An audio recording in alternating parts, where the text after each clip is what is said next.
Tyler Alvarado. Thanks for becoming a member, my dude.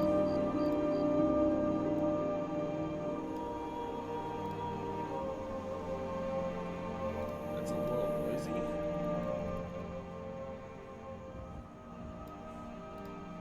Okay. So... here's how I think we're gonna do this.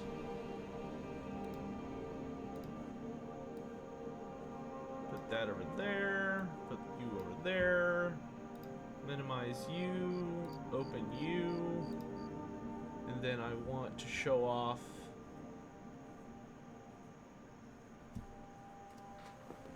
frickin' screen. There. It's like... I think it's because it's too far back. Is that better? Almost. It's amazing how far that camera sees back, considering how freaking annoying and tiny it is. I need to get a new camera. Okay, so we can turn on main screen so y'all can see what I'm working on.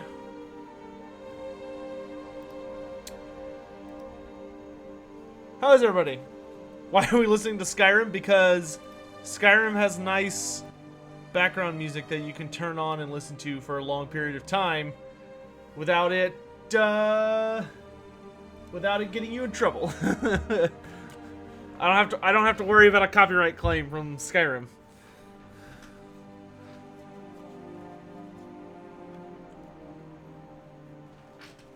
Even though I would not at all be surprised for Skyrim to get like re-released here on like the PS5 and stuff. Okay, so just buy Microsoft Office. This is Microsoft Office. Let's say hello to everybody who's here. Over on Twitch, hello to, we got Turbulent Taco here, John Locke Cole, Fadimba, Dom Undivided, hello, hello. Then we got Francis, Dread Nautilus, Jake Wu, Adam, Carrick, James, Dom, Jeremy, Linksy, Nathan Kent, Jeremy, Kiro, Adam, Nathan Kent, Luke Moorish, Brian Morin, Luke Hjort, AV Pickstream, Joseph, good to see you. Markai, Slurp, Roman, James, Great Book of Grudges, hello, hello. Parky Fire, EA Diaz, James Radcliffe, I think I already said that. Ragnarok Total War, hello. Elias, Moistured Meme, Travis Thomason, Markai, Mole Spaghetti, Goose, Tyrant Keeper. I think it's everybody. Okay, so, hey, Mandalore, what's up, bro? Dude, Mandalore. Mandalore's in chat. Hello. I have been binge watching your stuff, dude. I have been binge watching the hell out of your stuff. How nice to see you. Hello, hello. Your Warhammer review was hysterical, and then I ended up just watching everything else. It's like, I think I've already gone back like 3 years of content. And I'm like, I need more. Hello there. My name is at the top right. Oh yeah, my name is at the top right. That's okay. Let's do it like that.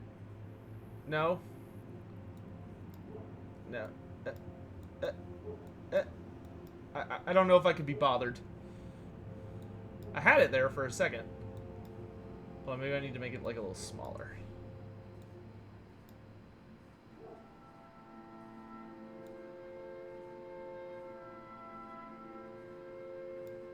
Whatever. I can't be bothered. I'm just gonna put something over it, I guess.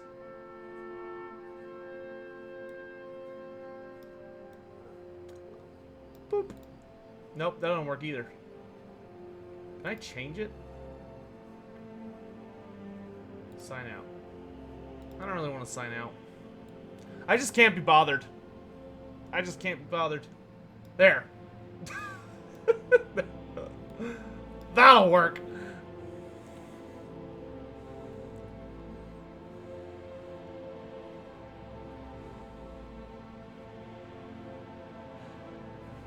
Have I seen the Necromunda news? I have seen the Necromunda news. I just don't care. Sorry. I'm always gonna be a little butthurt about I'm always gonna be a little butthurt about the Necromunda studio, the guys behind the Necromunda studio quitting Mordheim. Because Mordheim was an amazing game. Mordheim was a amazing game. And they dropped it to go do Necromunda. So I'm really butthurt about it. Alright, so, today what we're going to be doing as an experiment, we might not go anywhere with this, but I figured we'd at least try it, is I have a lot of creators who I really, really like watching on YouTube, and something a lot of them do these days is that I mean, granted, they're all like animators and stuff, but they have been doing live streams where they like work on their stuff live. But they're musicians, and I was like, I could do that, and maybe it can even help me be more productive. So, because I've been sitting on this Queek script for God knows how long, and it's been like a year. I think Belagar came out a year ago, and I desperately need to finish this Queek Head Taker video. Which is just not gonna happen if I don't buckle down and do it. So maybe if I'm working publicly, it'll be I'll be able to brute myself into it a little easier. Dude, yeah, Mandalore. You might play it for your series. What are your videos, Mandalore? It's pretty old now. Let's see. Mordheim City of the Damned. When did it come out? Came out in 2016. Very, very good game. It's hard as shit. It's super difficult, but it's really enjoyable. I loved this game. Like, I played through the entire Chaos campaign. But, anywho. I'm so pleased you're here in chat. That brings me so much joy. If y'all have questions in chat, you know, we can kind of do a chill Q&A thing. It might take me a bit longer than usual to get to your particular question, because I've got to be consulting my lore books. Though, I'm going to get all the ones I don't need out of the way, because if I'm going to work on Queek's stuff, I need all my reference materials. Because the reason people come here is because I don't talk out of my butt. Don't need that. Orcs and goblins? Might need that. I will need dwarves. Don't need that. Don't need this. Don't need this. Don't need this. Okay. Don't need that. Where is... Thankwell. There's Thankwell. Oh, big boy. And then, where is Rise of the Horned Rat? There it is. Ah, this one's super important.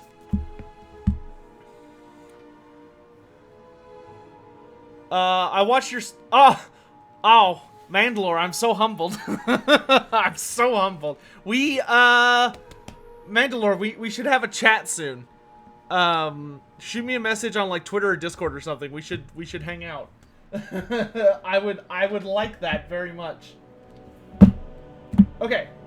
So, the good news is, this video is a little easier to work on than some because I've already done all the stretch work, I've already done all the footwork on gathering everything I need for his lore.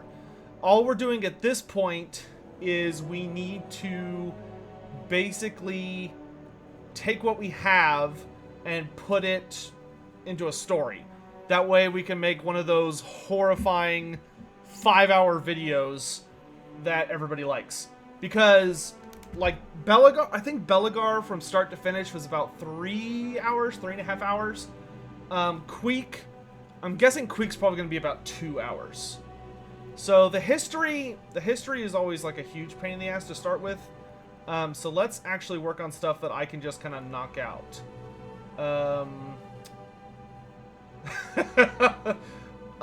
Okay, so we've already... The end times, I'm not going to worry about right now. Because I usually kind of ad-lib the end times a bit. To try and keep it a little more bite-sized. I've already done the famous battle section, so that's good. So let's work on... skills.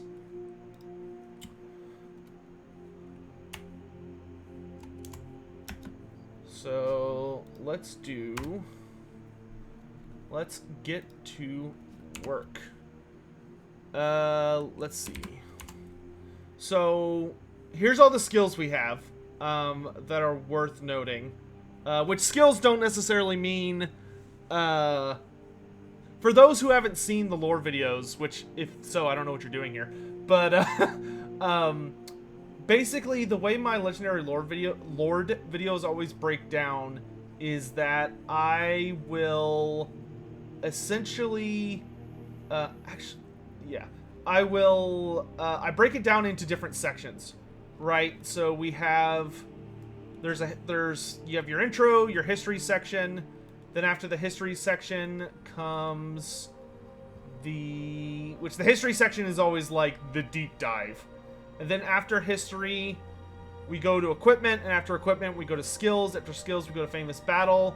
After famous battle, we go to the end times, and then from the end times, we go to closing thoughts, and that's the end. Wait, you make lore videos? When you said Loremaster of Sotek, I always thought it was just like, you thought it sounded cool. Okay, let's get to work.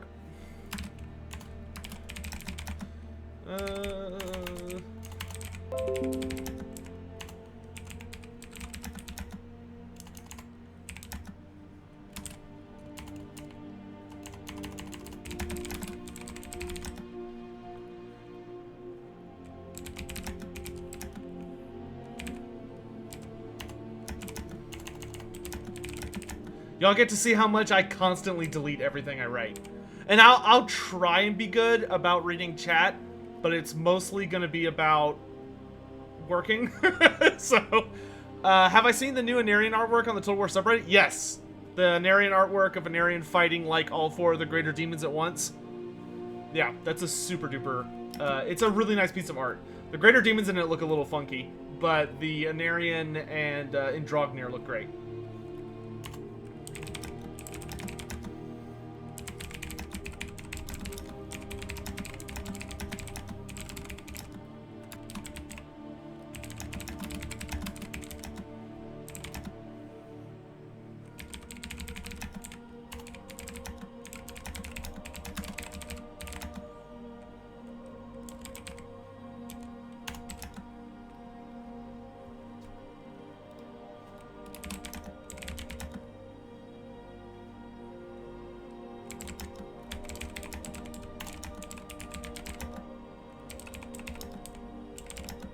If Nagash is in Game 3, Anarian should be too. Anarian doesn't really fit like Nagash. The problem with Anarian is he's very much like a crazy legendary character who had extreme flaws. The thing about Anarian is that Tyrion is basically Anarian. It's just that Tyrion doesn't have a dragon, but he's like the warrior that Anarian was. Whereas Malekith is kind of like everything else of his dad. Anarian being in Game 3 would be very strange. It would kind of invalidate a lot of the Elven characters. Do I think Nagash will be in Game 3? Yes. I do think very much that End Times Nagash will be in Game 3.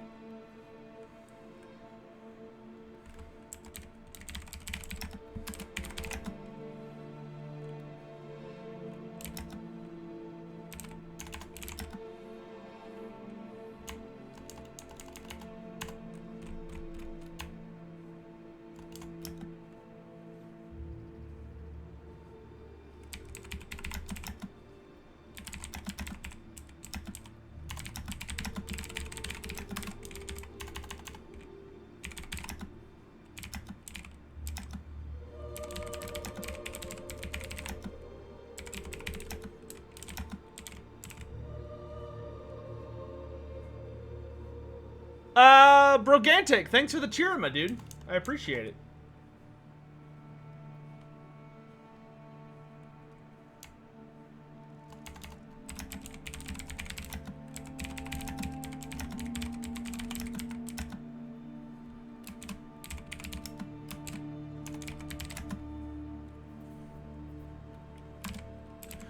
Walk us through what's going on. That would probably be a good thing to do. That way y'all aren't just sitting here being bored.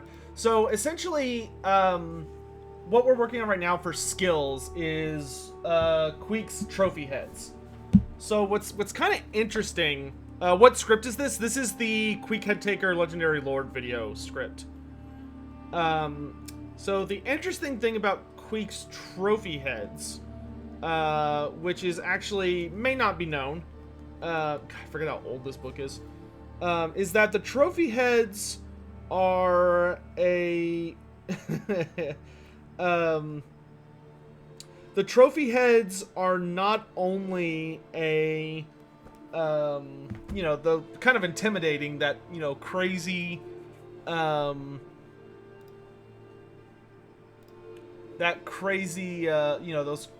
that nasty trophy rack with all the skulls and hands and stuff that he's impaled on there, but they talk to him, right? So,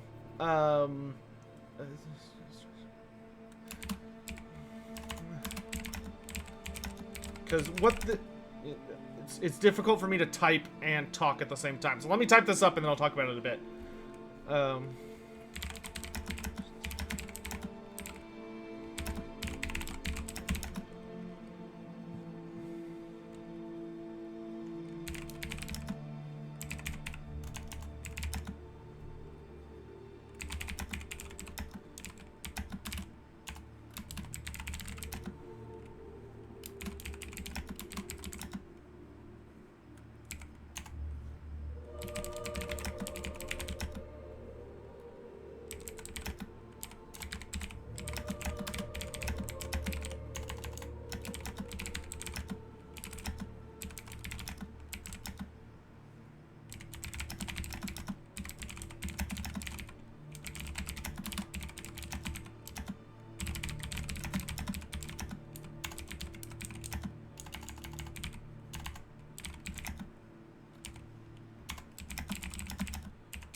Happy 40K.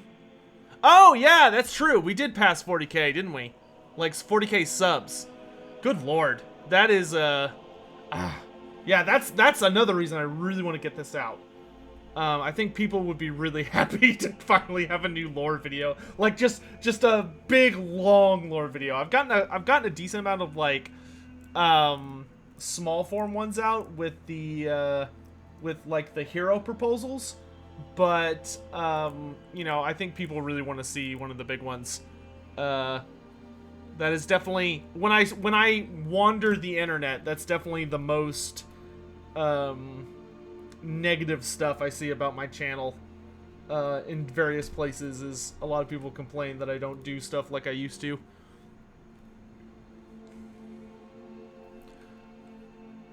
Archon mentioned Nagash in the ending cinematic. You can actually find Nagash references in the ending cinematics of all the Tomb King characters. Nagash also has cameos in the Luther Harkin. Yeah, the Luther Harkin epilogue.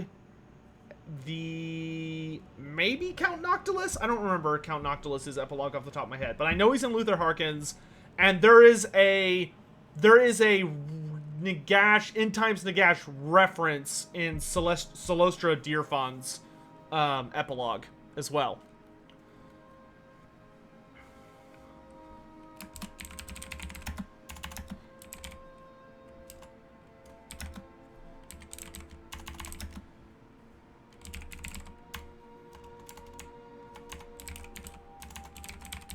Or I guess disembodied would be the right word.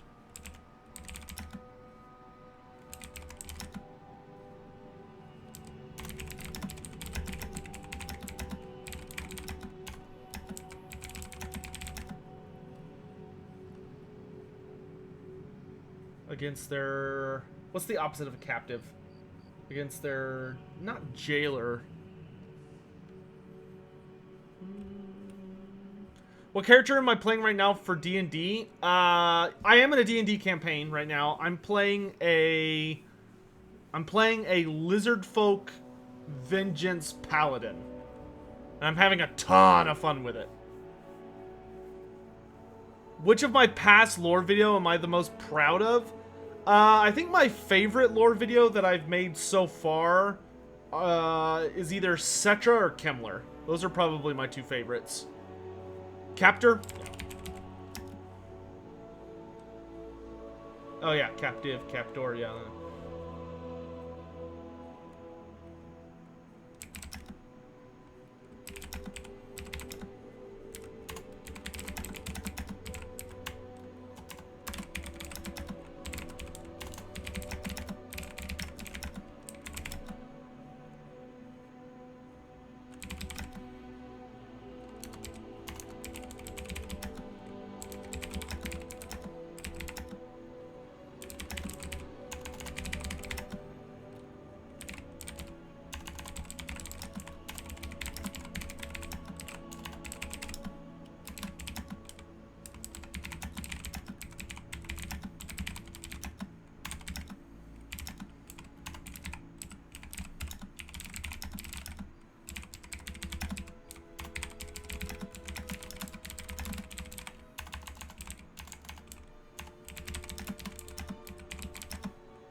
Who's? No, who's?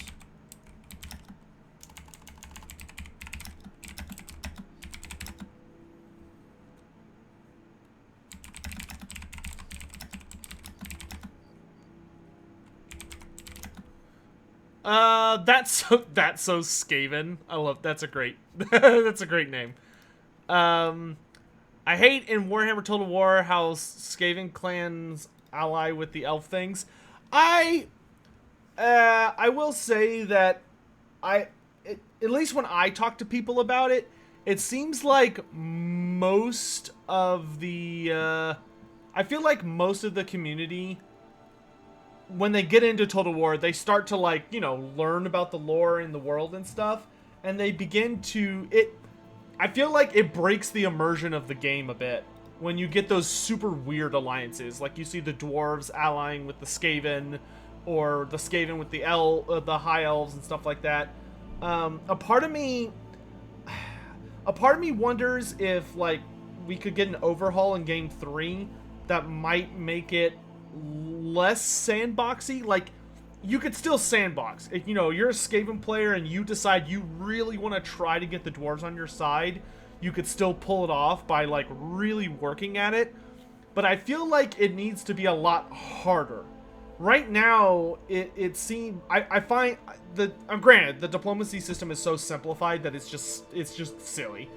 But I almost think that I think most people would enjoy it more if the AI in particular was much more likely to stay along, like, its loreful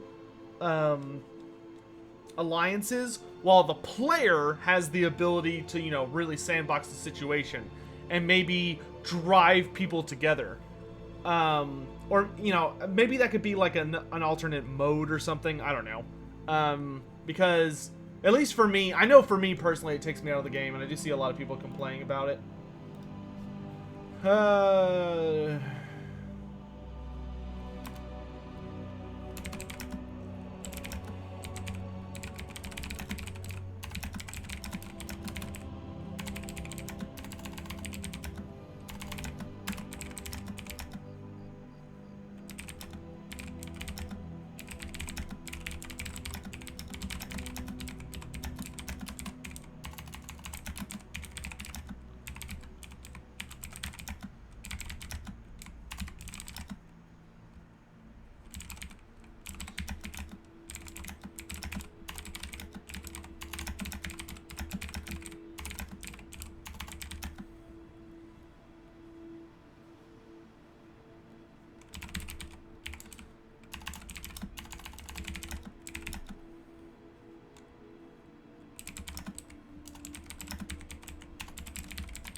I can't wait to put this video out because, particularly this section, talking about the trophy heads of Queek, some of the stuff that Queek's trophy heads tell him in the in his book is just nuts. Like the things that he's aware of, even though he's not around, and it's just like the skulls are there watching.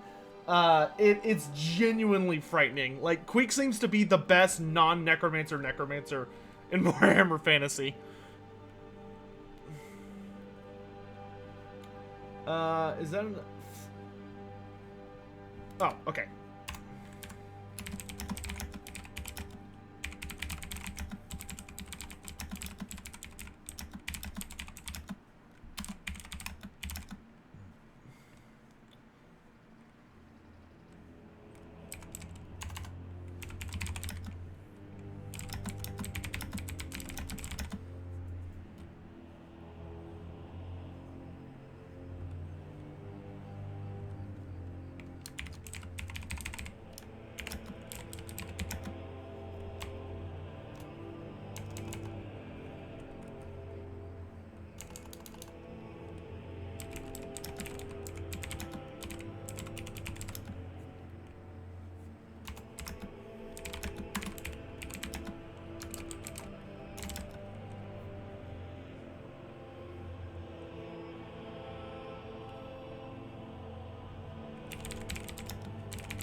Is it harder to speak Skaven English or with an Orc accent? I think changing your voice so that you sound like a Skaven is harder than you throwing on an Orc voice. Because I think an Orc voice actually isn't super hard just because it's so hilariously over the top and exaggerated that you can just like lean into it super duper hard. Oh. We got a tip. Dom, thanks for becoming a member, my dude. Enjoy the emotes. Appreciate it. Daniel Martin. In the end times, would the incarnates have turned on each other if they were successful in closing the Chaos Portal? Or would they have struck an Age of Sigmar bargain and let each team walk away? Daniel, so there's been some different interpretations on what would have happened if they had managed to close the portal. Based on what we saw in the end times, I would say that if they had successfully closed the portal, it is likely that the incarnates probably would have come to some kind of agreement where they would have tolerated one another and stayed united against Chaos, at least for a time. Just because even if they had sealed the portal at Middenheim, they still would have had to deal with Archaon's invasion, which was colossal because they didn't defeat Archaon's army. They kind of teleported behind it into the middle of it in Middenheim. So there would have still been a ton of battles and wars to fight, though Chaos would have had nothing capable of stopping the incarnates. So I think at that point, there definitely would have been machinations by, like, Nagash definitely would have been planning to betray the other incarnates by that point, or at least scheming for it. Malekith would have probably been attempting to be up to stuff, but with Tyrion, Teclis, and Ilario keeping him in check, I don't think he would have been very successful. But it's impossible to say. Games Workshop rather recently has started talking more about the end times due to the bringing back the old world. And because they've been talking about it, they did this weird retcon for the end times where Games Workshop has said, like canonically has stated, that if the incarnates had sealed the third Chaos Portal, either by doing that or presumably because they would have allied after doing that, the incarnates would have, like, it would have resulted in the defeat of Chaos. Like, at least on the Warhammer Fantasy planet, the Dark Gods would have been defeated.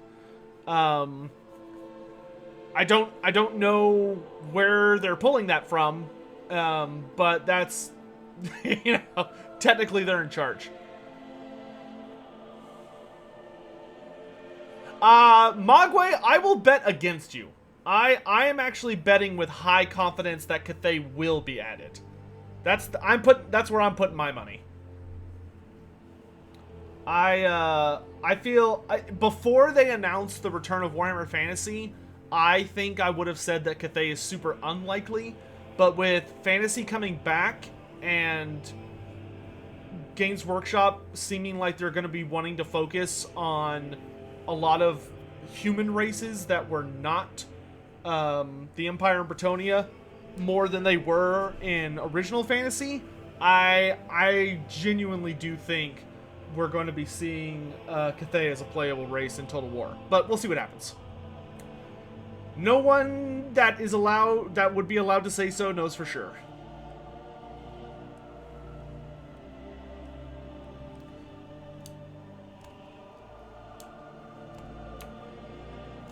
Okay, no, I know how to word this better.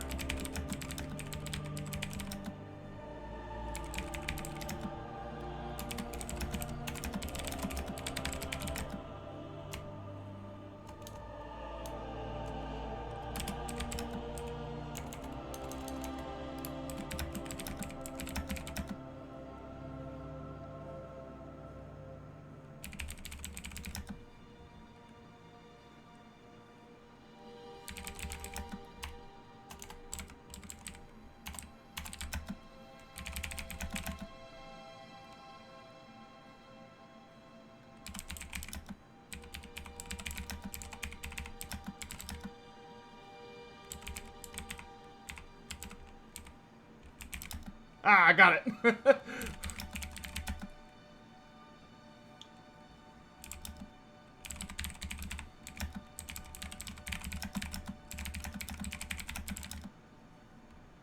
Visual and what's a word for Mogwai? We're not having this argument. We're not having this argument. I do not agree. It is the return of Warhammer Fantasy. Quit with this Forge World bullshit. I went back, I double-checked everything they've said about it, and the only thing they said was they were trying to explain to the Age of Sigmar community that Warhammer Fantasy is to Age of Sigmar what 30k is to 40k. They're literally just trying to help people who don't know what Warhammer Fantasy is understand what Warhammer Fantasy is. They were not saying it is just 30k period into story. We're not having this conversation. If you disagree, great. Keep it to yourself. Do I think the hinterlands of Koresh will have vampires or chaos corruption? I don't know what they would do with the hinterlands of Koresh. If they decided to focus more on the snake men of Koresh, then it would definitely be like chaos corruption. Because the snake men are chaos worshippers. They're a chaos worshipping race. Whereas the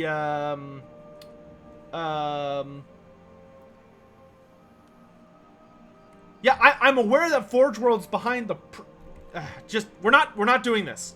We're not doing this. Drop it. I'm warning you. Drop it. That's the warning. That's the warning. We will agree to disagree. Don't test me. Have I thought about adding all the lore names to my dictionary? I'll get around to it. I just don't want to do it constantly. Where was I? I let myself get distracted. Oh, they're right. I was. Is it oratory? Is that so? Like instead of saying visual, to like, if something is like assaulting your sense of smell. No, it's not oratory. It's. I know there's a word for this. On a visual and auditory? Wouldn't auditory be olfactory? Olfactory.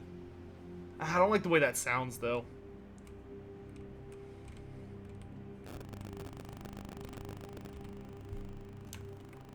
I don't, like... Well, auditory would be sound, right?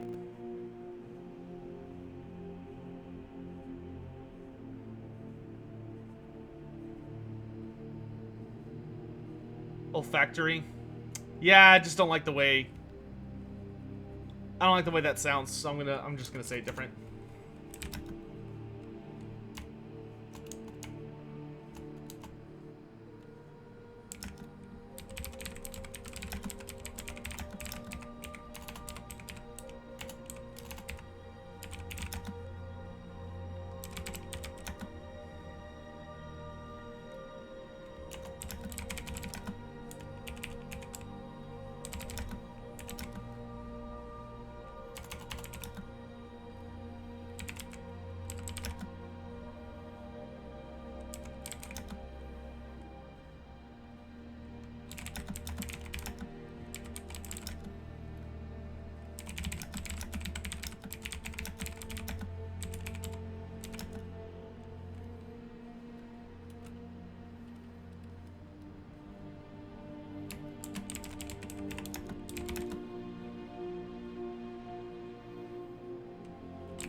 Any chance...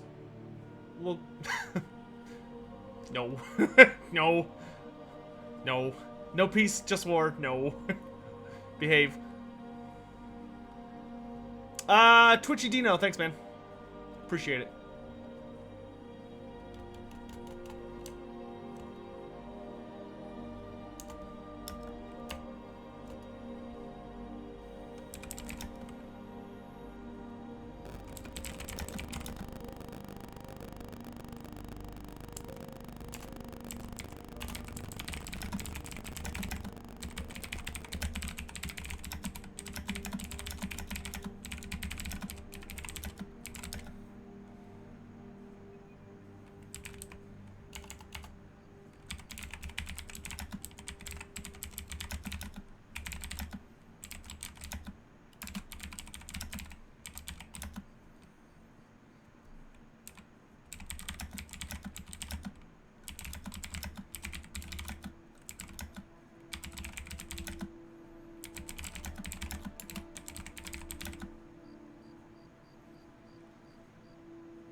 There we go. That'll work for that.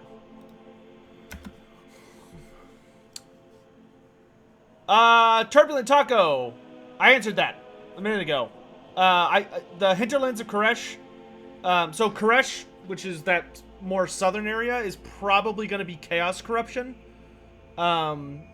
Because the most famous race that's out in Koresh are the Snake Men of Koresh, which are a chaos worshipping race of snake humanoids.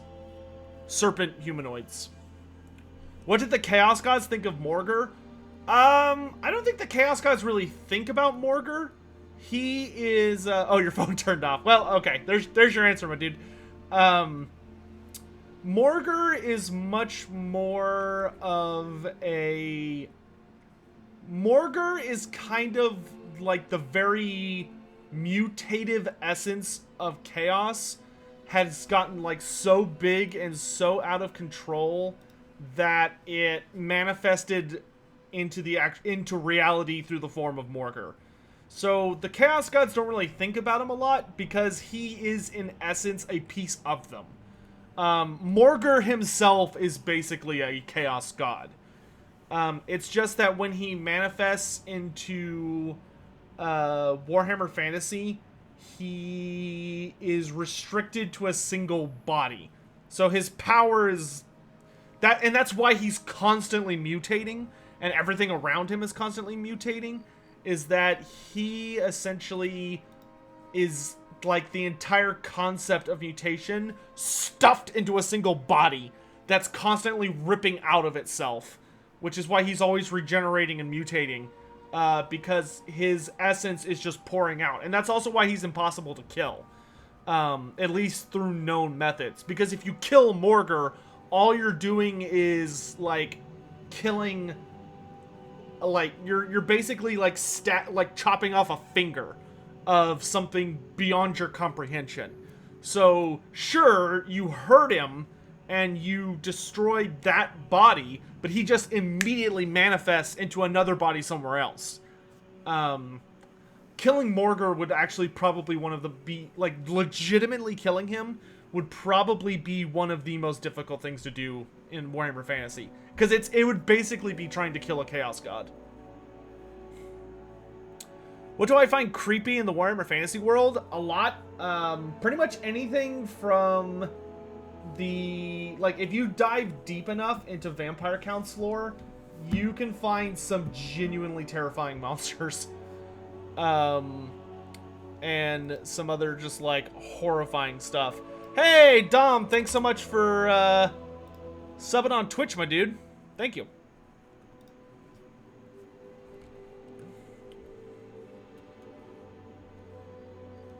It's not Morgr is not God, not God. He's undivided. Morgr is undivided. Most of the Beastmen characters are actually technically all of the Beastmen characters are undivided except for Tarek's. But some of them lean a little more towards a few of the gods, but Morgr is like pure undivided.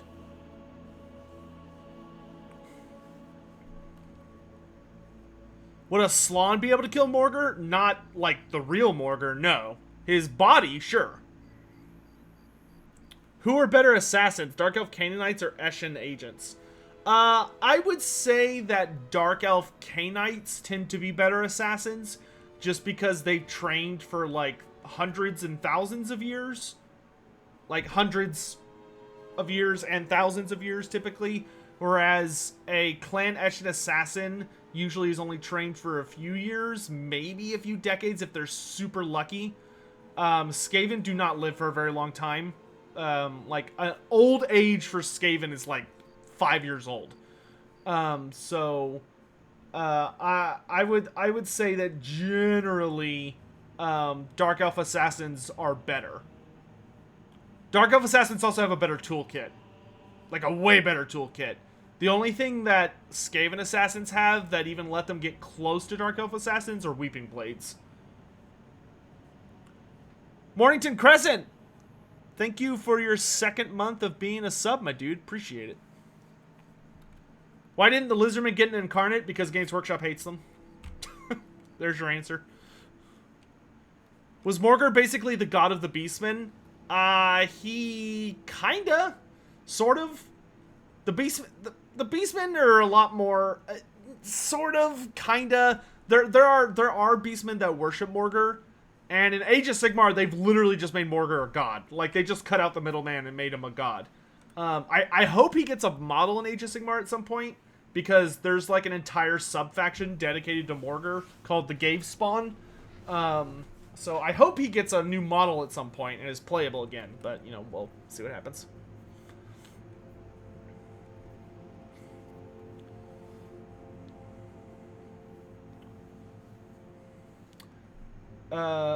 Okay.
Is there a lore reason Dark Elves use crossbows?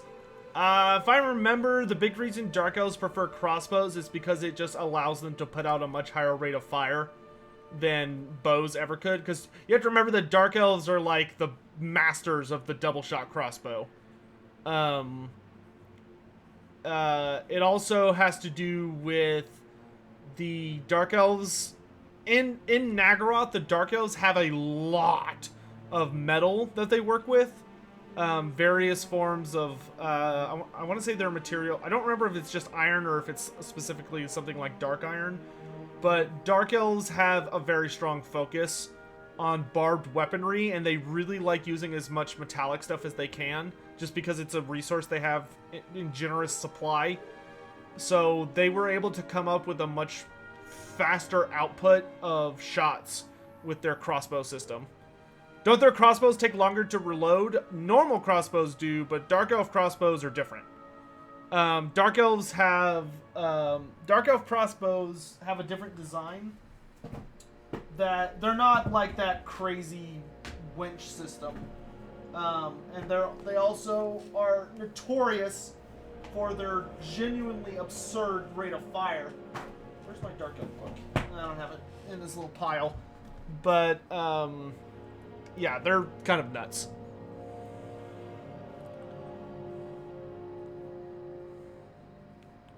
Yeah, I think I do believe it has to do with Malekith. Malekith's interaction with the dwarves, but why wouldn't the Dark Elves use gunpowder? Elves do not. Elves have a habit of being very strong believers that once they get something to work, they perfect it, and they don't. They do not believe in like constantly innovating. They are much more prone to trying to perfect something they already have than focusing instead on like constantly innovating. Plus, gunpowder in Warhammer Fantasy is very unreliable. Like it's a fairly new invention. It's very dirty and loud, which elves really don't like and are not impressed by.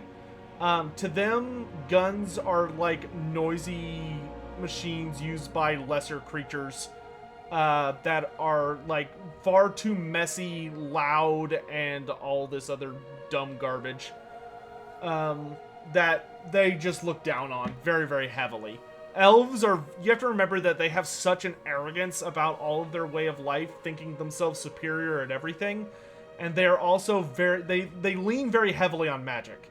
Elves lean so heavily on magic that much of their industry and culture revolves around using magic very casually. So they have skipped a lot of innovations that other races have had to make because they have magic. So they don't need to like have fancy machines or situations like that.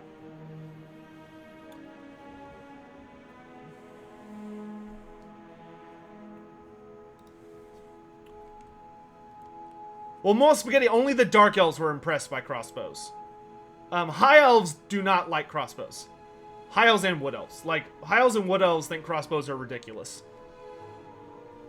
Dark Elves learned about crossbows from the dwarves, and then they took the original dwarf design and they made repeater crossbows, which are not as long range, but have a truly horrifying rate of fire, and the barbed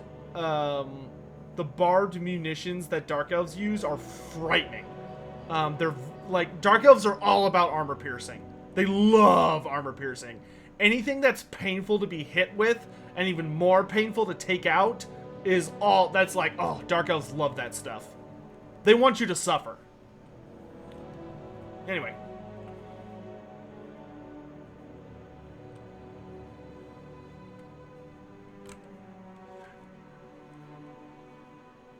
Ah.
What was the role of White Lions in tabletop? White Lions were essentially a special unit. They just hit really hard. They were the highest strength infantry in the elf army, and they were stubborn, so they would almost never break from combat unless like something really bad happened to them. But basically, what you would use like White Lions for is you would take a really small unit of them, like maybe 10 guys, and you would just run them around through like forests and other hard terrain, and have them try and come up on either an enemy's flank or something very tough or something very heavily armored. So you would try and charge your White Lions into like a monster or some cavalry or something, and just laugh as they like absolutely demolish them with those strength 6 attacks. Weren't White Lions close to Swordmasters?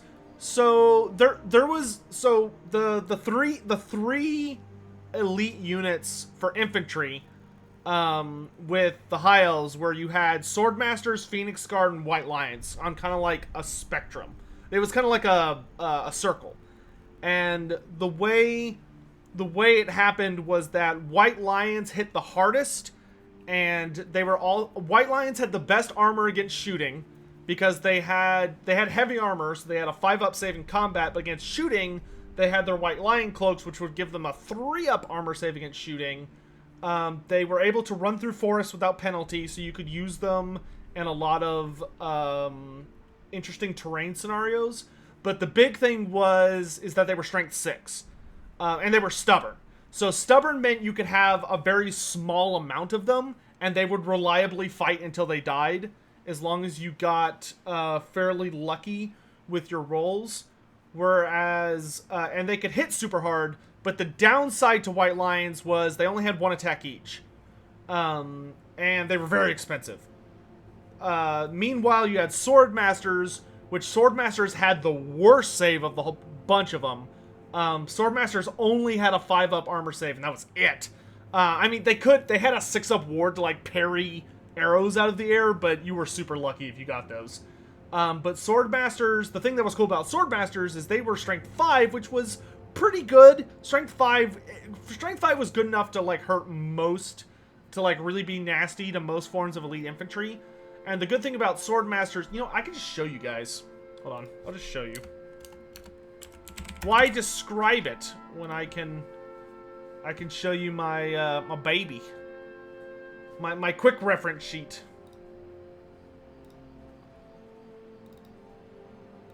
So yeah, so if you have Phoenix Guard, not Shadow Warriors, get out of here.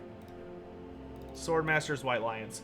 So here you kind of see the big difference is that White Lions you would take White Lions for the strength 6, the really good save against shooting, and stubborn. Stubborn was the really, really big thing about White Lions. That's why White Lions showed up on the table, was because they were stubborn. Swordmaster, you would see Swordmasters pretty often, just because of the two attacks. Granted, they still had great weapons, which was kind of a bummer. Phoenix Guard, though, Phoenix Guard were by far the best, because that 4-up ward save. Which, a 4-up ward save literally means that they would have a 4+ save no matter what. Like, whenever they took damage, you'd roll dice, and if you got a 4 or higher, they were fine. No, like, there were very few things in the game that would cancel that out. Phoenix Guard were very, very popular. And the other big thing about Phoenix Guard is they had halberds instead of great weapons, because the downside to Swordmasters and White Lions was they have great weapons.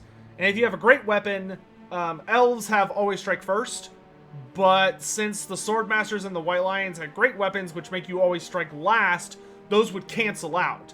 So while they would still attack, usually they'd go first because they're pretty quick at initiative 5, they wouldn't get their rerolls. Phoenix Guard had halberds, which means not only did they literally always strike first, but they, as long as their initiative was higher than their opponents, they got to re-roll. They got to re-roll all failed to hits, which is crazy. Like, that's super good. Swordmasters were also really popular because of the weapon skill 6. Swordmasters had a very, very high chance to be needing 3s to hit the opponent. But Swordmasters were hard to keep alive. But yeah, if you were playing tabletop, it was not unusual. Phoenix Guard were a must-have in competitive armies most of the time. You would see if you were fighting High Elves, you would either see a very big block of Phoenix Guard, or you would be fighting like an all-cav army that would make you want to shoot yourself. It was either one or the other. But some people would run like a unit of 10 White Lions. Swordmasters were pretty rare in competitive. What did the High Elves think about the Lizardmen? The High Elves acknowledge that the Lizardmen exist, and they vaguely know what the Lizardmen are, but the High Elves have had some really bad run-ins with the Lizardmen, so they are much more... They prefer leaving them alone. The High Elves are happy to basically try and defend various sites around the world, and there have been times where the Lizardmen will come fight alongside them, but the High Elves just kind of leave the Lizardmen alone. They don't try to, the High Elves never try to go deep in Lustria anymore, because they did once, and it went really bad. And when the Phoenix King basically found out about the Lizardmen in Lustria, he put out a decree. This was the second Phoenix King, Belshazzar. He put out a decree that basically said, okay, nobody's allowed to go into Lustria. We can build forts on the outside of it, and we can kind of keep an eye on if they're doing something globally, but nobody's allowed to go inside. Because they didn't want to piss the Lizardmen off, because they actually understood what the Lizardmen were. But I don't know if respecting them is the right word. The High Elves think that the Lizardmen are basically... They think of the Lizardmen as washed out ancient defenders. So to them, the Lizardmen are basically these old... They used to be a big deal, but they're so weak and falling out of power now that they're not relevant to the world anymore. Did Skrulk and Tenenhuan ever fight? No. White Lions are the furries of Warhammer? I don't know about that. I mean, White Lions murder one-on-one War Lions to get their pelts. I feel like they're kind of... I feel like people would not make fun of furries if the way furries got their fursuits were to actually go out and murder giant lions and wolves and stuff and wear their pelts. that everyone would probably not make fun of them if that's how they got those. If Mazdamundi met the Prophet Velen, would they become friends? Prophet Velen? Prophet Velen?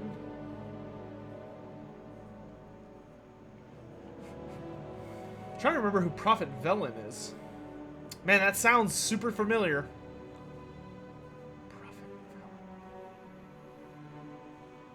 Can Grail Knights beat Chosen? It depends on the Grail Knight.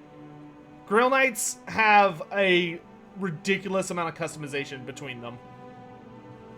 But lore-wise, a Grail Knight and a Chosen would be, on equal footing.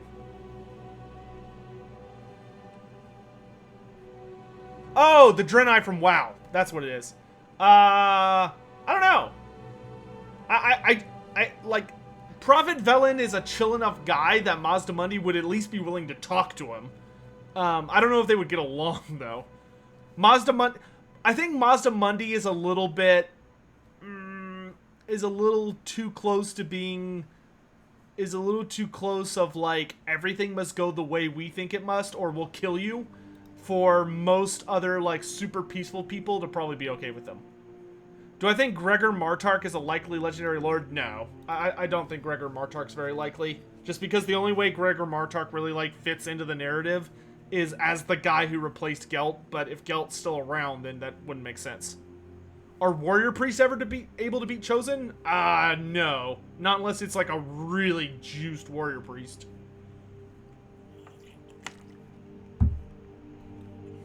A really juiced warrior priest. Luther Huss could beat a Chosen, but it would be hard for him.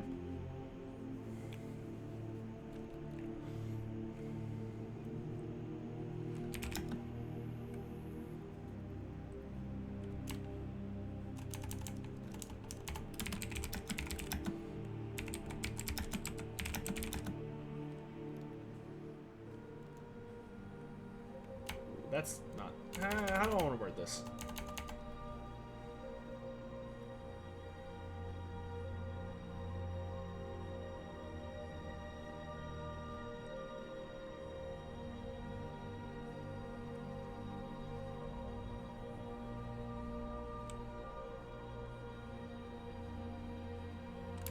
Ah.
Dom, thanks so much for the tip, my dude. Try to become a YouTube member, Twitch sub, and Patreon member to reach peak undividedness. If Patreon doesn't like my card for whatever reason, here, have the money instead. Well, thank you very much for the support, my dude. I appreciate it. I greatly appreciate your multifaceted efforts there.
Are there any famous stoners in the lore? See, a character that smokes? Like smokes hash or whatever, whatever goofy name you want to give it. I don't think so. I mean, there are characters that are, I mean, smoking is a very popular thing in the world of Warhammer. I don't know if there's really like a, because halflings put out, but all that's more like tobacco type stuff, not really like weed or something like that. But I'm sure there are jade wizards Or there are probably Jade Wizards in the Empire who get like ripped all like are taking big doses all the time. How many of the 9 Mortarks are we likely to get? Probably. I wouldn't be surprised if we didn't get like at least 7 of the 9 Mortarks. I mean, we've already got Isabella. Well, Isabella wasn't one of them. Sorry, Vlad. We've got Vlad, we've got Luther Harkin, we've got Manfred, Archon the Black, Krell, and we're missing Drakenfels, Neferata, Dieter Hellschnitt, and who's the last Mortark? Ooh, I'm missing somebody. Oh, Wallach Harkin. So we've got 5 of them in the game already, and 4 of them are not in the game yet. I do not think we'll ever see. I don't think we'll see Drakenfels as playable. I don't think we'll see, or the Nameless. I don't think we'll ever see the Nameless as playable, even though he is. If you win Solostra Deerfawn's campaign, Solostra Deerfawn, her epilogue has the Nameless in it. I would be amazed if we did not get Neferata. We are for sure gonna get Neferata. And Wallach. I don't know about Wallach. I do not think the Nameless or Dieter Hellschnitt will be in the game. I do not think either of those will be in the game. But Wallach has a pretty good chance. Even though he's kind of redundant since we have the Red Duke. You didn't know Dieter was a Mortark? Yep, I forget which one what his title was. But Dieter was one of the most loyal Mortarks, weirdly enough. ASDFFDSA. Oh, you just did your name forwards and backwards. Nice. Yes. I don't know which race we're gonna do a Q&A on after Ogre Kingdoms. I'm thinking maybe. I think after Ogres, I want to do either Empire.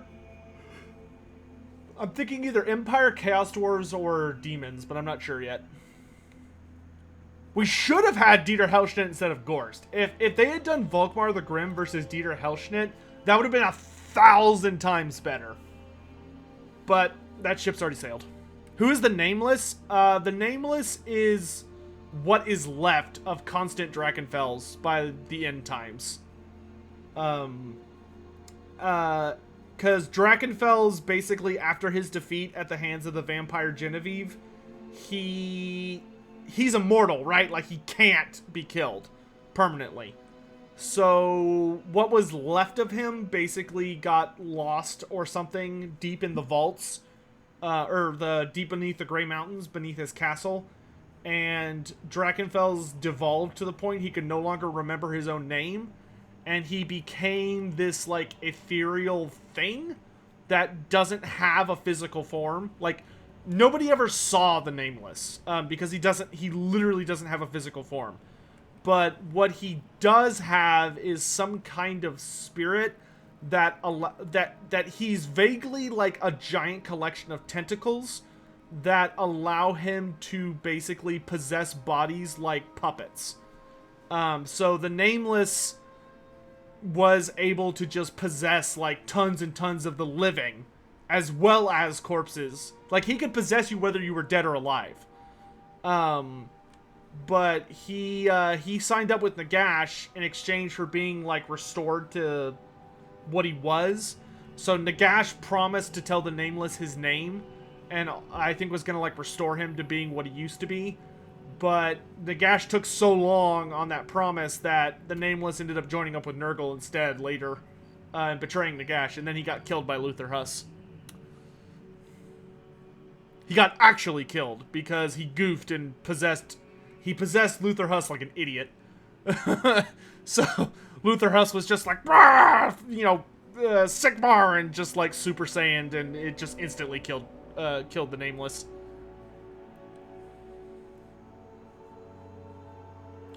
Who are the Faceless? The Faceless are basically Robin Hood and his merry men. But they rely much more on anonymity. Because being a peasant that doesn't follow the laws of Bretonia is a very, very, very dangerous career. Even though Lewin Lanker actually likes them quite a bit. Not all of the Faceless are good guys, but most of the Faceless are good guys. They go after, like, lords and knights who are breaking the laws of chivalry and are turning cruel and stuff.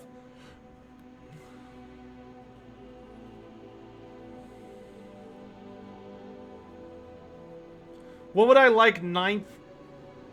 World 777, are you asking about, like, a specific army? Or are you asking about, like, what would I want the return of fantasy to look like?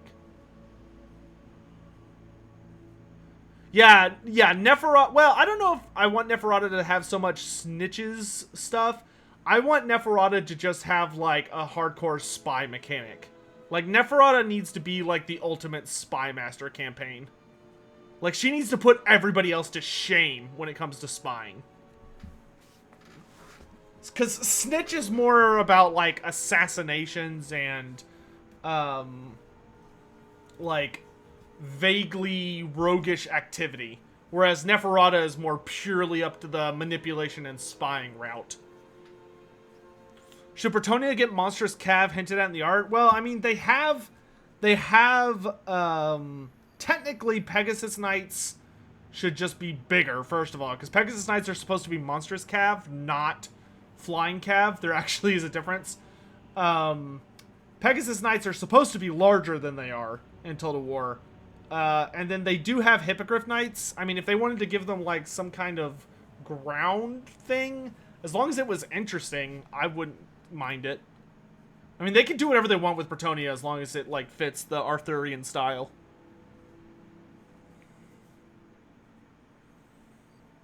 What did the Red Duke of Moosian do in the end times? The Red Duke showed up at the very end.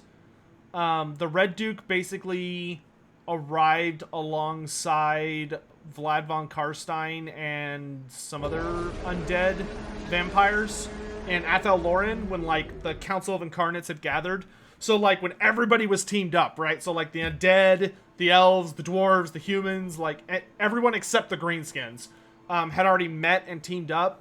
The Red Duke showed up, and during the end times, he seems to have gotten his sanity back somehow. And during the end times, the Red Duke basically went back to being like he was before he became a vampire, where he was much more noble and was like a paragon of virtue. And basically what he did was, after some shenanigans happened, the Red Duke agreed to lead...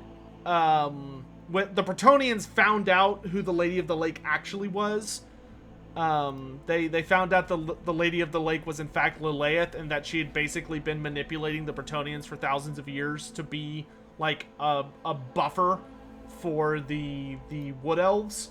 And obviously the Bretonians were super upset that they had been manipulated this entire time, so they abandoned Lilith. Like they basically told the Incarnates to fuck off. And told Lilith that, you know, they'd rather die on their own terms than die for her. So Vlad introduced them to the Red Duke, and the Red Duke agreed to guide all of the remaining Bretonians.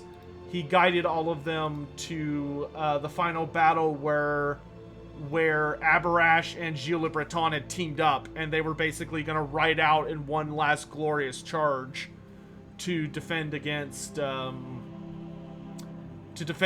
like the hordes of chaos and defend what people they could, and they went out to join them. Curse Fanatic, holy crap, thanks for the huge gift, my dude. Thank you very much. That's a very generous tip. Thank you. Got a micro grant from a nonprofit due to COVID, splitting up various supports. Oh, thanks, dude. Thank you. I very much appreciate it. It's very generous of you. Thank you. What happened to Malabad in the end times? Malabad started a civil war against his father because he figured something out about the Grail, but they made him a lot more like twirly mustache villain evil than he used to be. He used to be an actually interesting character, and they just kind of made him like generic bad guy. But Malabad basically took up the Black Grail because Archon the Black helped him find it. So Archon the Black threw in his lot with Malabad to help him. And so Malabad, with the Black Grail, and Archon the Black also somehow convinced a vampire to turn Malabad, so he became a vampire, and Archon blessed / cursed him with a prophecy, like a form of magic that was a prophecy that basically stated that he couldn't be killed by a mortal man. And so Malabad ran around Bretonnia, just devastating Bretonnia, until Lewin and the Wood Elves teamed up to fight him. Malabad ran out and fought both the Bretonians and the Wood Elves simultaneously with Archon the Black and Heinrich Himmler and Krell on his side. They won. Malabad won. So Alabad fought his father and beat him in close combat. And Malabad, like, picked up Lewin, like, Bane, Batman style, and, like, broke his back and threw him on the ground. And Malabad was basically unbeatable until there was... I don't remember exactly which battle it was, but they're, like, one of the final battles, I think the Siege of Corone or something, where Bretonnia was like, alright, we're gonna ride out and fight this guy, but we've got nothing left we can do. When they were getting ready to fight him, Malabad, at the start of every battle, Malabad would run out and basically declare a challenge and fight anybody who answered one-on-one. So he kept doing that because he knew the Bretonians were too chivalrous not to accept, which allowed him to, like, kill their best generals. So finally, at, like, the final battle for Bretonnia, at the start of the end times, he ran out and declared his challenge. And then the Green Knight shows up. So the Green Knight comes charging out of the forest. And Malabad sees him and is like, oh shit, because he knows that the prophecy states a mortal man cannot kill him. And Malabad basically tries to, like, run while fighting the Green Knight. And the Green Knight just bodies him. So the Green Knight just obliterates him and chops his head off. And then the Green Knight reveals himself to be Gilles Le Breton after he kills Malabad.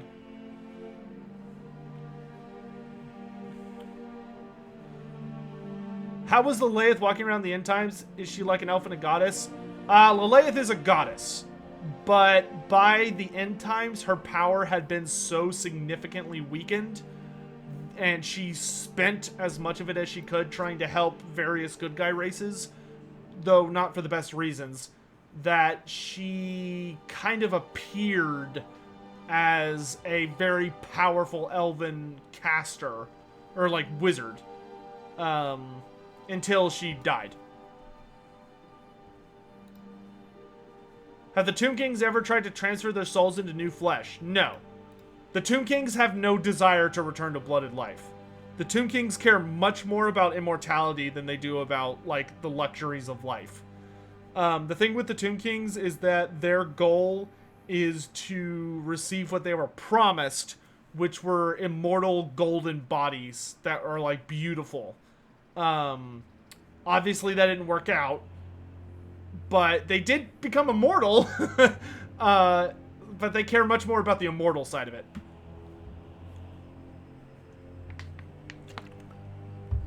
Could Vlad have beat Tyrion in a fight? He would have had the ability to. I don't know if he would have won, but he would have been able to go toe-to-toe with Tyrion. Why is Nurgle bugging Alariel in Age of Sigmar? Because Nurgle is upset... Well, A, because it kind of parallels the whole 40k thing where, like, Aisha is Nurgle's wife. Thankfully, in fantasy, they didn't do that. But, well, I think they might have in the old days, but they got rid of it. But in Age of Sigmar, the reason Nurgle is constantly messing with Alariel is that you have to remember that Nurgle is the god of life without restraint, right? Nurgle is the god of rampant, uncontrolled growth and the continuous cycle of life and death, and life, death, decay, rebirth, life, death, decay, rebirth. Like, that's Nurgle's whole thing. So in Alariel, Nurgle sees he kind of sees like a companion. He sees something that is very similar to him, but Alariel is the goddess of like the controlled natural form of life, whereas Nurgle is the god of the rampant, chaotic, destructive form of life. And Nurgle wants to turn Alariel into basically like his waifu. Nurgle is just like a really disgusting nerd that really, really wants Alariel as like his personal pet. And she's just not into that.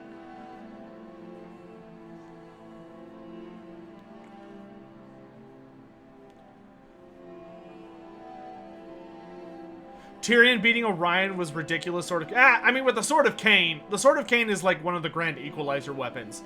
If you're able to wield the Sword of Cain, then technically you could beat literally anybody, because it's just that strong. Same thing for Galmaraz. It's one of those weapons that if you're wielding it, you're basically like unstoppable as long as you have a reasonable skill set.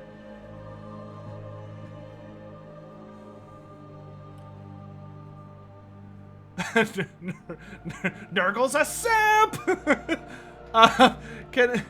Can you explain the relationship between the good elven factions in Bretonnia? Oh god, what's the best way to just?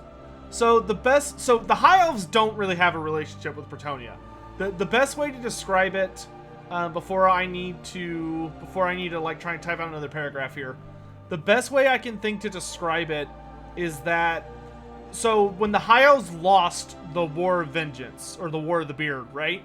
The High Elves got completely pushed out of the old world. Like, they left. Except for the Wood Elves, who went into Athel Loren. And a while later, the Bretonni tribes, who used to live in basically like the modern day empire, they left the modern day empire because a Unburrogan tribesman chief named Sigmar came to them and was like, hey, I'm gathering up all the tribes to make an empire, and we're gonna go kick the shit out of the orcs. Do you guys want to come? And the Bretonni were like, nope, that sounds like suicide, and we don't owe you anything. Like, you're not our boss, you're not our king, we don't acknowledge you as ruler, and you're an idiot. And Sigmar was like, okay, well, I'm gonna go do this whole thing then, and don't be here when I get back. So the Bretonni ended up leaving, due to, like, the massive orc invasion. They didn't like Sigmar.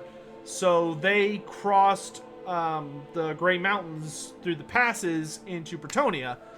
And in Bretonnia, they basically ended up taking over all of these elven ruins and built their cities on top of the old High Elf cities. But in the really, really old days, when they were still the Bretonni tribe, despite the fact that Sigmar won the battle for Blackfire Pass, there was still a ton of greenskins and beastmen in what we know now as Bretonnia, since the High Elves had been chased out a long time ago. And so the Bretonni were like desperately trying to protect their own lands, and they divided up into like 12 kingdoms, or however many there are. I think there's 12. And what basically happened was things kept getting worse and worse and worse for them until this super badass guy named Gilles Le Breton showed up, which is literally just like Gilles the Breton, right? Like, so he's Gilles, like he's the most badass of the Bretons, of the Bretonni. So Gilles went around performing these like super sexy feats, just kicking the crap out of all these different evil races and just being a badass knight. But like back then knight, so his armor and stuff was far less impressive than modern day Bretonnia. But he was just like, he was just such a cool guy. And he was running around curb stomping all these different monsters and races, evil races, in Bretonnia. And every time he would show up, he would basically save one of the kingdoms, and one of like the notable lords of that kingdom would be like, this guy's a badass, I'm gonna join up with him. And those were the companions of Gilles. So the companions were, each one of them was from a different kingdom, and they were all like best buds with Gilles, and they were running around. They kept getting more and more and more powerful, but what happened was a giant invasion of, I want to say it was Greenskins. Yeah, Greenskins showed up, and the day before the battle, Gilles was not an idiot. And he was very aware of the fact that they were all going to die. Because there were just way too many Greenskins coming at them. It was basically the Battle of Blackfire Pass type scenario, except for they didn't have the dwarves helping them out, and they didn't have, like, a super narrow pass to block the Greenskins in. So they were like, we're totally boned. But he was very determined to ride out and fight regardless. And at this point, they camped for the night on a lake.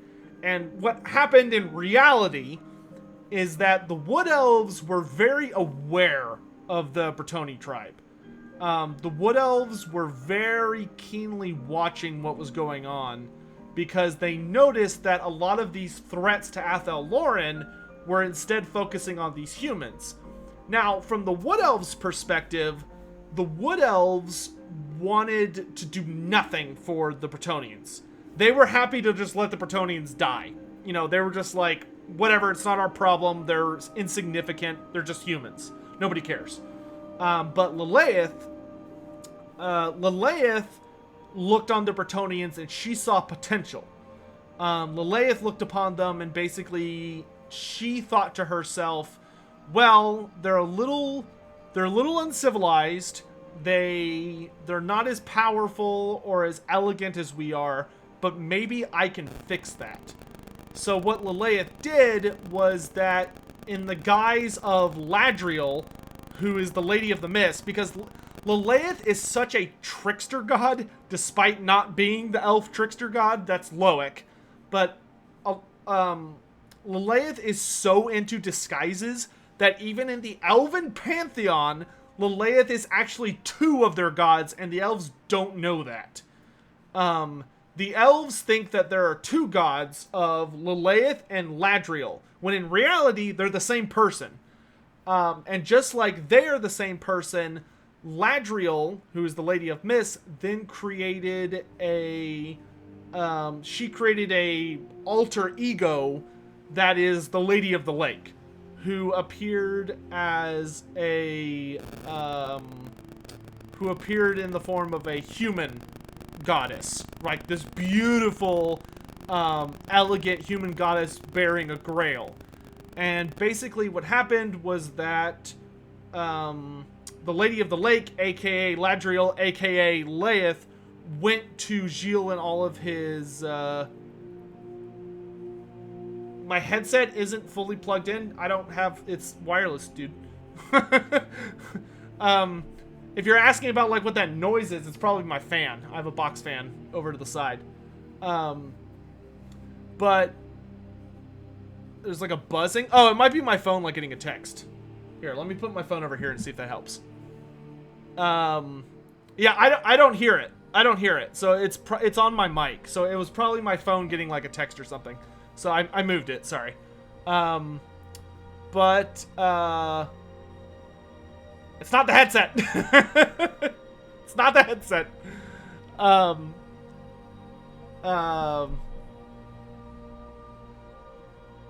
Where was it? Oh, anyway. So the Lady of the Lake, what her grail literally is that Lilith, and I don't know if it's her blood or just like her essence, but basically every time Lilith allowed Gilles or any human or Grail Knight to drink from her grail, they took a fragment of her power into them. So they literally become demigods. You know, they're like the greater demons of Lilith, or the Lady of the Lake. So Gilles and all of his bros, the companions, each of them drank from the veil, or the grail, and became hilariously overpowered and just like curb stomped the crap out of the greenskins.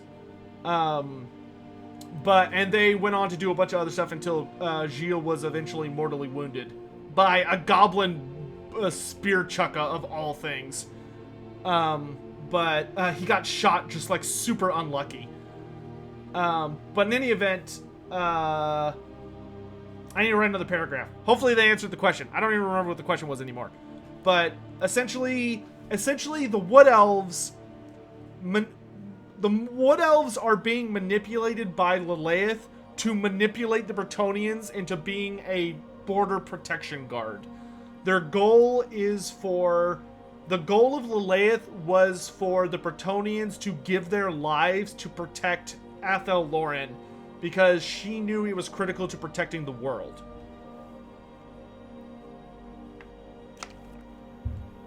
Do we ever see Lilith's daughter before the world ends? No. And Games Workshop apparently abandoned that plot point.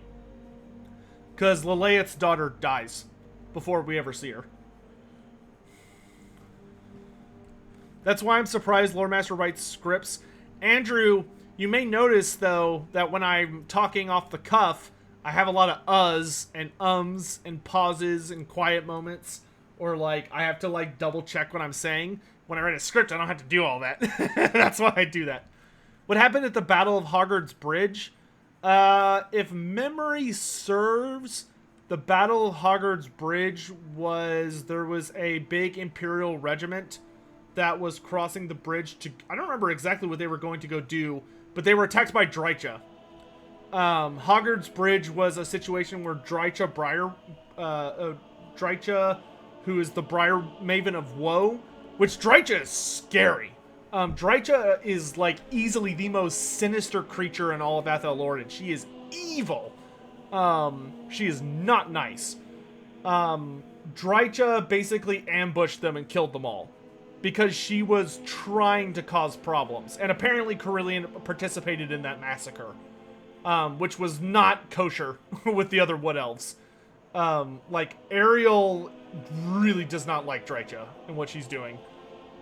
Could a generic Saurus beat a Chosen? It's possible, but unlikely. Why aren't there Grail Wood Elves? Because Lilith did not trust the Wood Elves. There is a single Grail Wood Elf. One. And his name's Eroloth. Eroloth is essentially a Grail Wood Elf. He is a Wood Elf that used to be very, very different, and then he went through a very dramatic set of circumstances where he proved himself to Lilith, and she took him on as a consort, and he basically became a Wood Elf Grail Knight. Do Durthu and Drycha interact with each other? No, not very much. Durthu doesn't really like to interact with anybody. Durthu is just kind of angry all the time. Durthu is sympathetic towards Drycha, but Durthu does not like Drycha either. Why did Manfred betray Vlad? Because Manfred did not want to live in his father's shadow. Manfred wanted to be, like, the biggest and baddest. And he knew if Vlad succeeded in taking the Empire, he would be unstoppable. What is the Fey Enchantress? The Fey Enchantress is an elf. Masquerading as a human, though not very well, because she's very scary looking to most Bretonnians. Morgiana Le Fay. It's not super clear if it's always been the same one Fey Enchantress, or if there have been multiple Fey Enchantresses. It seems most likely that there have been multiple, who either retired after a point or died. Morgiana Le Fay, though, has been around for a very long time.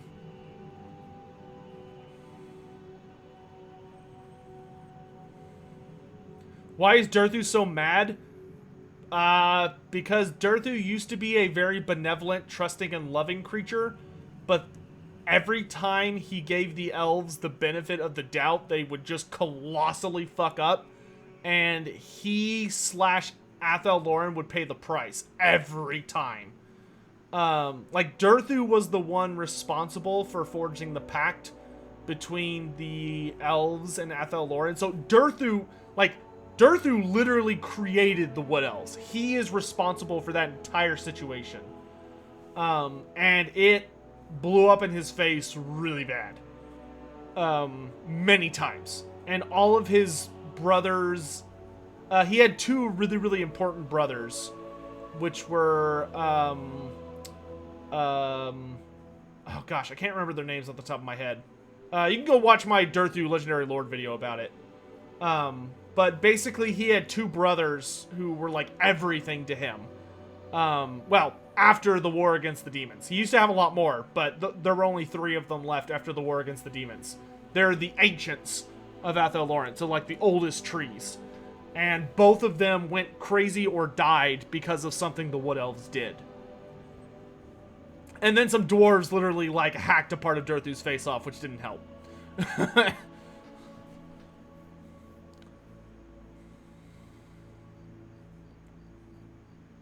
Markai, yeah, it's one of the most confused. I actually had an interview with a website a few days ago where they were asking about the Fey Enchantress, and that's one of the most confusing things to talk about.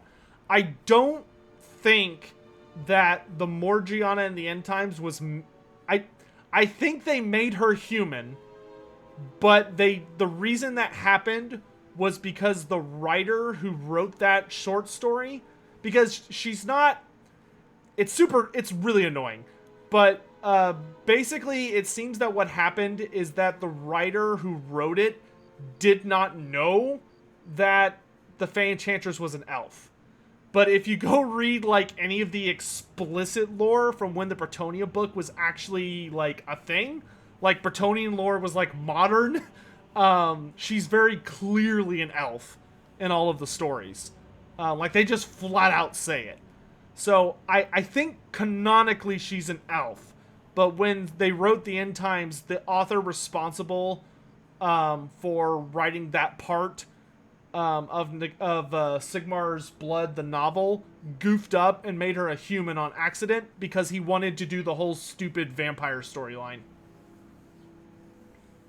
But the End Times were like such a clusterfuck of like backwards shit constantly happening that if something in the End Times happens that like breaks the canon of pre-End Times, generally I don't worry about it because it's probably was an accident or somebody just didn't know because it was that messy.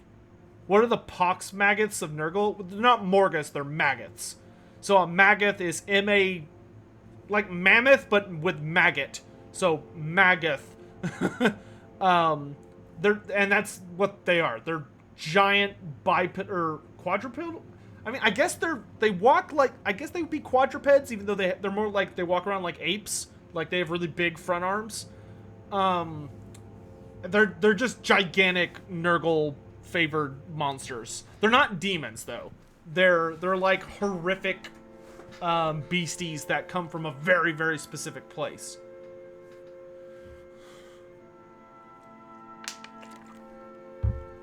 And they're super gross. Okay, I need to type out another paragraph. Markai, thanks for being here, man. If I had to serve a Chaos God, who would I sign up with? Nurgle. Nurgle has the best pitch, in my opinion. He gives you immunity to pain and despair, good family units, and immortality, like, right off the bat. That's an easy sign for me.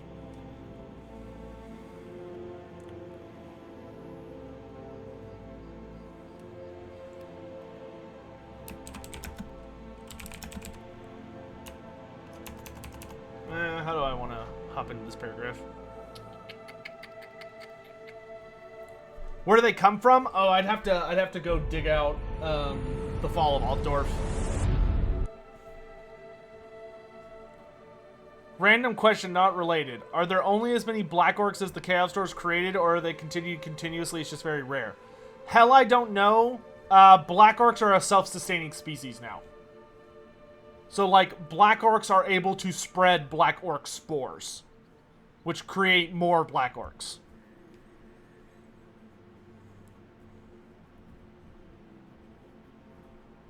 What lore am I writing? This is the Queek Headtaker Legendary Lore script. And if I could finish this section, I would be super happy.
I will say, one thing that I always get annoyed about with the way Word has changed recently is they did an update to Microsoft Word where now it constantly tries to cut down on you using language. So it's like, instead of saying all of, just say all. Or instead of saying fairly predictable, just say predictable. Because it's like, that's good writing.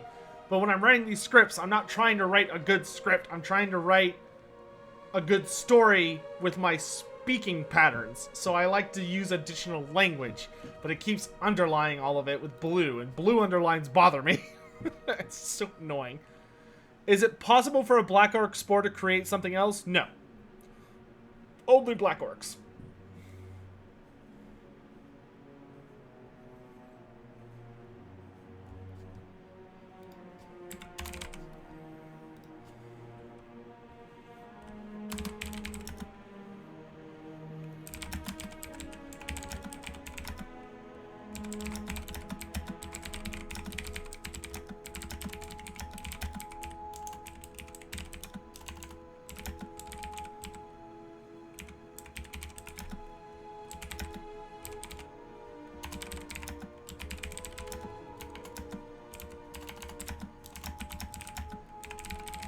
How strong is Ska Bloodtail?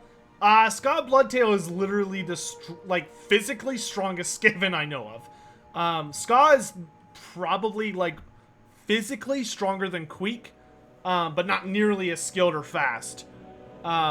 He's just like a raw big beef boy. Ska is just pure beef. But I do not know of a Skaven that is physically stronger than him. Maybe Throt the Unclean if Throt was, in a really bad mood. Oh, you know what? Hold on. I wanted to show you guys something, actually. Since we're on my page anyway. I saw this comic, and I saved it to my homepage because it just cracks me up so much. I look at it when I want to feel better, but I'll show you guys this. Because, I need to post this artist. Though I will note this artist has a lot of I like their skits, but man, they've got some curious designs. I'll put it that way. Hint, hint. But this one cracks me up. Thankful arguing the finer points of his Bone Ripper warranty for the 15th dozen time. Because for those unaware, Thankful and Bone Ripper, before the end times, the Thankful and Bone Ripper that you would take is that you had Thankful, right? And Bone Ripper was like an automaton. Bone Ripper was basically like an amalgamation of the other Bone Rippers, like previous Bone Rippers, that had been put together and augmented with all these weird Clan Scryer stuff. So they have this running comic gag of Thankful constantly calling Clan Mulder and Clan Scryer about his most recent Bone Ripper being killed, and needing a replacement or something, and they just hate him because he's always haggling over the warranty, and I love that. It cracks me up every time because it's just perfect. What time is it in Texas? You're in New Zealand? Cape Fury, I'm very jealous of you. I would kill to be in New Zealand. I gotta visit it. I need it. It's 9:30 right now. PM. 9:30 PM. Wait, I don't get it. What's the hint? He draws besides the funny comics, there's a suspicious amount of, not suspicious. There is a lot of, let's say, just furry porn. Yeah, we'll just state it flat out. Here's the thing. If you ever see someone who has this kind of art style, the way that the head and the hands are drawn, despite being a non-human humanoid, then you know they draw furry porn. You can just tell instantly looking at it. Artist link, I'll post it later. Their Twitter account's pretty clean, and it's just all these hilarious Warhammer comics. But if you go on their fur affinity, because you're oh, I wonder if he's got any more comics, you look and go, oh, oh, which I don't judge, I don't care. But some people may find it alarming.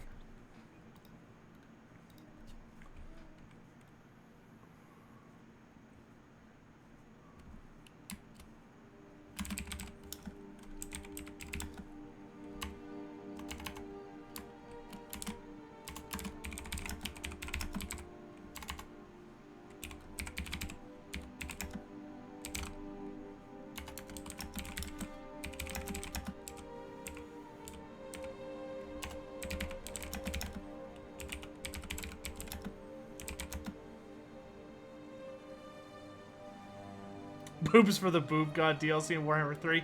So I have to ask, do y'all think there's gonna be, do y'all think it's gonna be the blood pack for Warhammer 3 to keep them from going from like T to M rating, which is kind of a bullshit excuse, or do you think it's gonna be like, all the shit we can't show for the Demons of Chaos that make the Demons of Chaos the Demons of Chaos pack for, you know, $2.99, and it's gonna be like boobs, pus, and blood. I don't know how they're gonna do Game 3. It's gonna be nuts. Cause like a part of me is kind of like when you see like boobs and stuff on Slanesh demons, it's not really sexual because it's so grotesque, you know. You know, when you see like when you see a Seeker of Slanesh and it's got like eight sets of boobs, but it's also like a giant scorpion lizard horse monster. Is it really like it's not porn at that point, right? It's just horrific. But I want my Nurgle demons to be gross, you know? I want Nurgle to be just nasty. So I need CA to go all in.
I have bad grammar.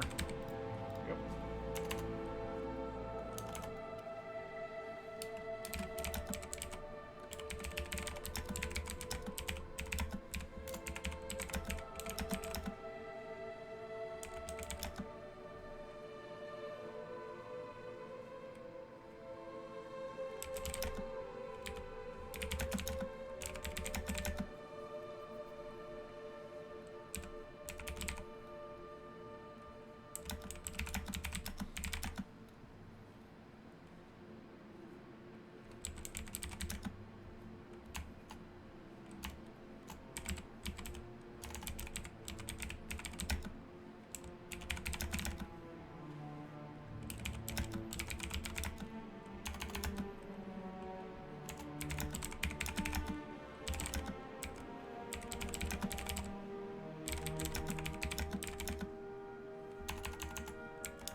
Boom! Another paragraph done.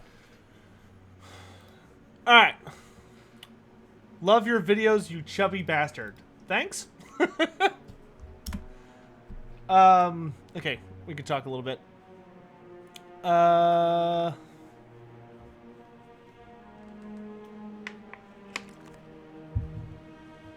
do you think they'll do Nurglings in Total War Warhammer 3? Nurglings will probably not show up as a unit. So what they've done with Swarms generally in Warhammer 3 is they make them army abilities. So I think Nurglings will either be an army ability, so you will basically like summon a group of Nurglings, not summon like a unit, but like you'd click somewhere and it would cause like a swarm of Nurglings to come up and explode and like do a bunch of damage. And of course, I imagine we will see Nurglings on the mounts, because there is a Nurgle mount called a Palanquin of Nurgle, which I much prefer saying Palanquin, but Palanquin I believe is technically the correct term. And the Palanquin, I'm just gonna say it because I just like the way it sounds better. Palanquins of Nurgle are like carried around by a giant swarm of Nurglings, which is hilarious and disgusting.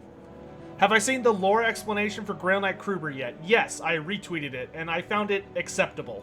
It's a stretch, but it's acceptable. Do I think Demons of Chaos will be one faction or 4 different factions? So, Essentialist, I think that the Demons of Chaos are going to have a single faction that's undivided. So it'll be like Demons of Chaos. And then I think there are going to be 4 god-specific factions. So there will be a Nurgle faction, a Khorne faction, a Slash faction, and a Tzeentch faction. That will be mortals and demons combined.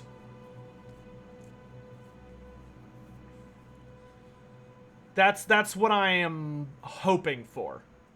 Like, if I could get undivided demons, where you can only have demons, but you can mix all 4 gods, and have your regular undivided demons, led by, like, Be'lakor, that'd be great. And then the rest of them could be mono-god, you know? So it'd be super gross, like a Casket of Souls in terms of animation? Yeah, kind of like a Casket of Souls, but with disgusting little fat pustule creatures instead of, you know, a tide of bones. Who's more dangerous, Grease's Goldtooth or a Sky Titan? To us, probably Grease's Goldtooth. Sky Titans were fairly peaceful creatures that just wanted to be left alone. If it was like a fight to the death, I would feel more confident about killing Grease's than I would a Sky Titan. But if you were to pit a Sky Titan up against Grease's Goldtooth, I actually think Grease's Goldtooth would probably defeat a Sky Titan. What's the lore explanation for Grail Knight Kruber? Go look on Twitter. It's long-winded. I'll probably make a video about it. How was it working with Legend of Total War? Really good, actually. Legend of Total War, I shit you guys not, was the easiest and most delightful collaboration I've had so far. Like, I've worked with a fair amount of other creators, which I love them. You know, I love indie, I love Indie Pride, I love Italian Spartacus, I love Turin and all that stuff, but Legend was delightful to work with. Granted, it was much simpler than, like, making, you know, both of us having to make a video, one goes on one channel, one goes on the other. He just flat out wanted to put everything on my channel, which made it a lot easier. But he was delightful to work with. I am totally interested in working with him again in the future. What is the Black Grail? The Black Grail is a very bizarre, horrifying device that was created by Maldred of Moosian, if memory serves. And it seems to be a cursed artifact that was either created by Maldred or was created by some other very powerful but very evil vampire. And basically it is a vampiric version of the Holy Grail of the Lady. So instead of being a golden chalice that has like legendary, like almost pure light for water, it's like a sinister black grail that has like this it has like an endless fountain of dark blood. And if you drink from it, you become a Knight of the Black Grail, which is basically a vampire. Like, you're a vampire. They're a very specific breed of vampire, though. They're basically juiced up Blood Knights. Like, they're scarier than Blood Knights. How would you kill Grease's Goldtooth if it was a fight to the death? How would I kill Grease's? I wouldn't. I would just die. I cannot... The only way I can think of to kill Grease's is try and kill, like, from a distance, try and just run fast enough that he runs out of Noblars carrying him, because the Noblars carrying him are constantly dying from his weight, and just hope that you can outrun the Noblars, because they're slow, so you can outrun him. I would just run and hope that Greases had to get up and start moving himself and would hopefully have a heart attack. I think that's literally the only way you could beat him as a human, but that would probably not work. Or you would need, like, a military... You would need something big, like a tank. Like, small arms fire, I do not think would kill Greases, unless you were very, very skilled with it.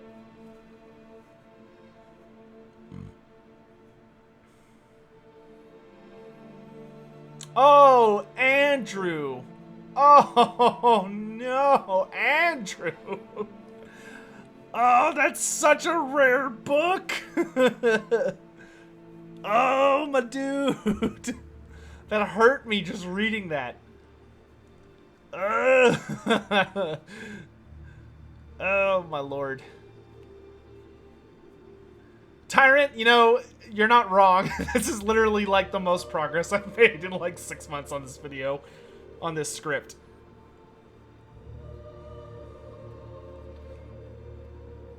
Forgive my spelling, but what did Neferata think of the Red Duke of the Von Karsteins?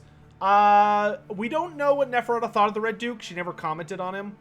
But Neferata, the Von Karsteins? Neferata was tolerant of the Von Karsteins. Well, Neferata did not like Vlad.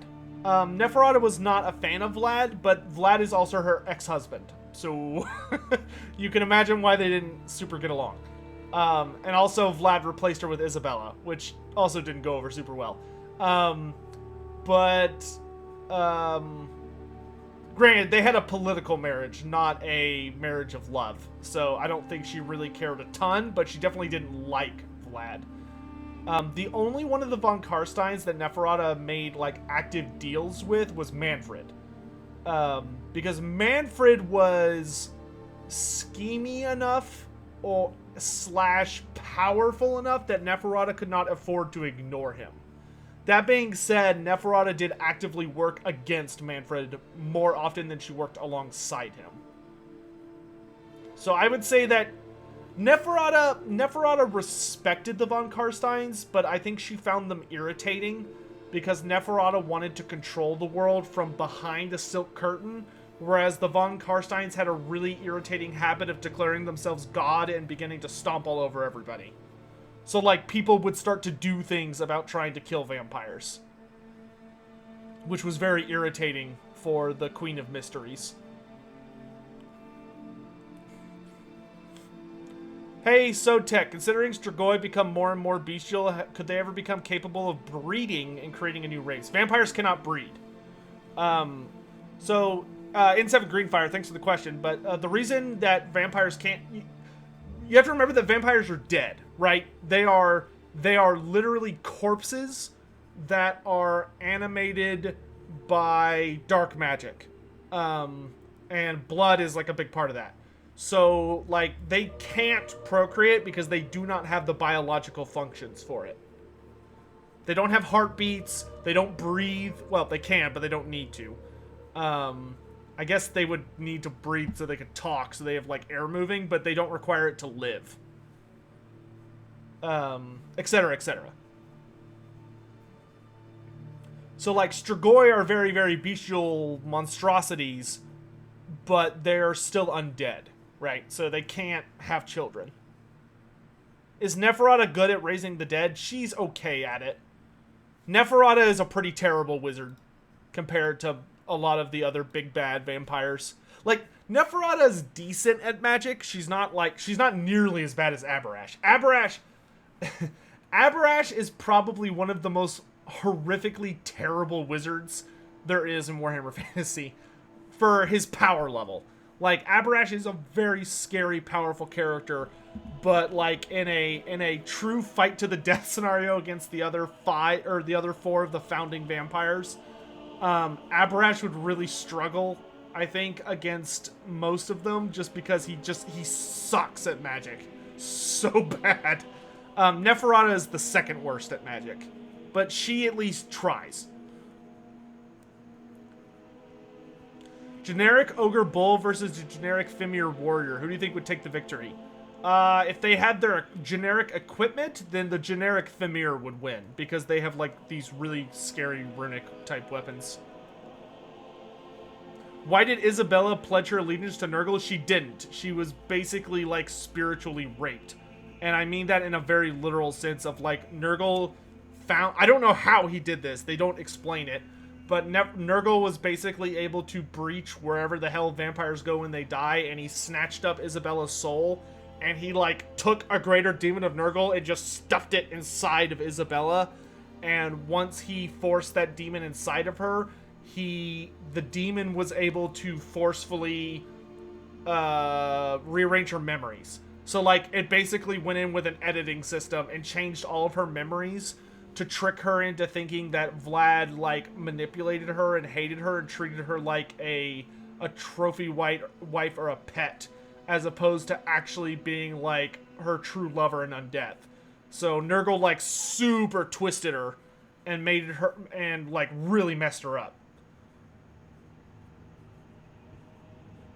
Or, well, the demon inside of her did, but Nurgle's the one who put it there. Wasn't the only person Neferata loved was Aberash? No, there is a love plot between Neferata and Archon the Black, which is pretty famous. Which is weird. It was not a thing for the longest time in the lore. Originally, Archon the Black and Neferata, like, barely ever interacted. And then they released a series... they released the Nagash trilogy. And then the Nagash trilogy, they changed it so that... Which the Nagash trilogy has a lot of lore problems. But one of the things that stuck and was made canon was that Archon the Black and Neferata were very close. Which Neferata did love Aberash, that's true. But once Neferata became a vampire, Aberash just found her disgusting. Like, Aberash hated Neferata. A lot. Like, Aberash was...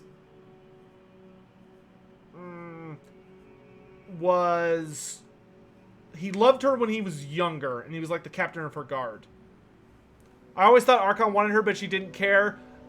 I have to sit down and double check everything, because you're right. If you read like the Neferata books, they play it from the angle that Neferata didn't really care. Like, she had a fling with Archon, but then in Age of Sigmar, they've been leaning really heavily into the fact that they used to be lovers. Like, legit lovers. And in the end times, they talk about it. Especially at the very, very end.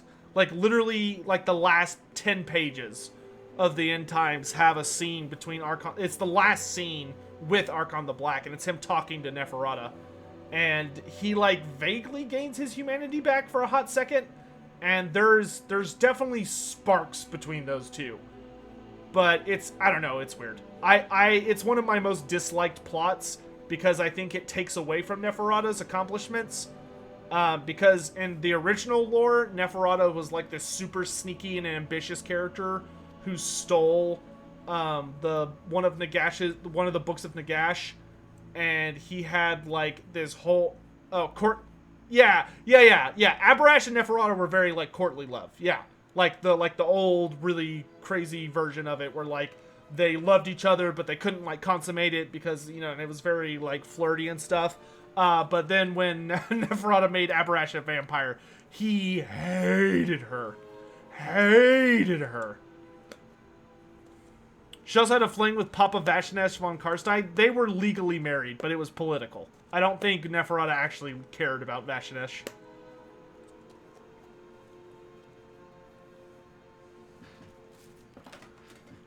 Do I think Neferata will be a vampire count faction or a new undead faction? I think Neferata will be vampire counts. Yeah. I think Neferata is going to be full vampire count. You know what I could see them doing with Neferata? I could see Neferata being like the inverse of Archon the Black. So Neferata is like, she's a vampire count character, but she has access to like 3 or 4 units of the Tomb King roster. That could be a fun way to do it.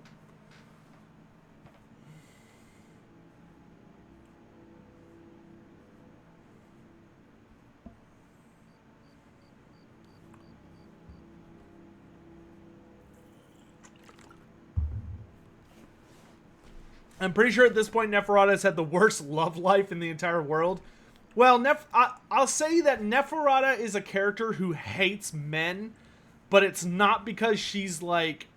It's not because she's just like, men. It's because she's just had a lot of bad experiences. Do I think Nakari will be in the next game? Yes.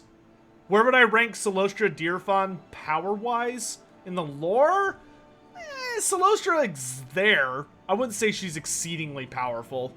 Solostra is probably like... I would say Solostra is above, like, your regular heroic character, but definitely below the, like, famous lords. Like, Solostra Deerfon is not as powerful as, like, Heinrich Himmler, for instance. Or... a lot of those characters. But being that she's ethereal, that is a pretty big deal. Because etherealness in fantasy lore is like one of the scariest powers you can have. Being ethereal is nightmarish. I really hope they buff it at some point in Total War. Like right now, I think ethereal gives you like a 75 or 80% physical resistance. I really wish they'd up it to like 90 or 95%. Because in tabletop, it was just flat out the only way you could deal with ethereal units is you could either do magic damage, or you could beat them through combat resolution. So like if you surrounded them with units, they would start to fall apart. But yeah, in Total... Actually, you know what? In Total War, I'd be totally fine with them making ethereal units like 100% physical resist. It should just be if your opponent does have magic damage, it just like obliterates them. What happened to Archon in Age of Sigmar? That is a super long story, and he is still very active. He's just Nagash's right hand, is probably the best way to describe him right now. Archon the Black is probably the most politically active of the 5 Mortarchs we have right now. And he's kind of got his hand in every pie. He's very busy. Do the ogres know the Maelstrom is actually the other side of the Great Maw? No. Ogres have not figured that out yet.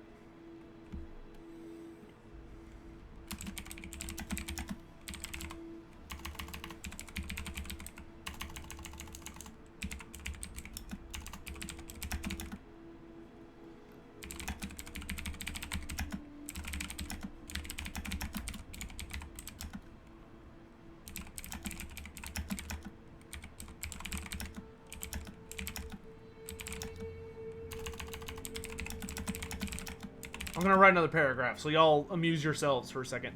Will there ever be an Age of Sigmar Q&A? Yes.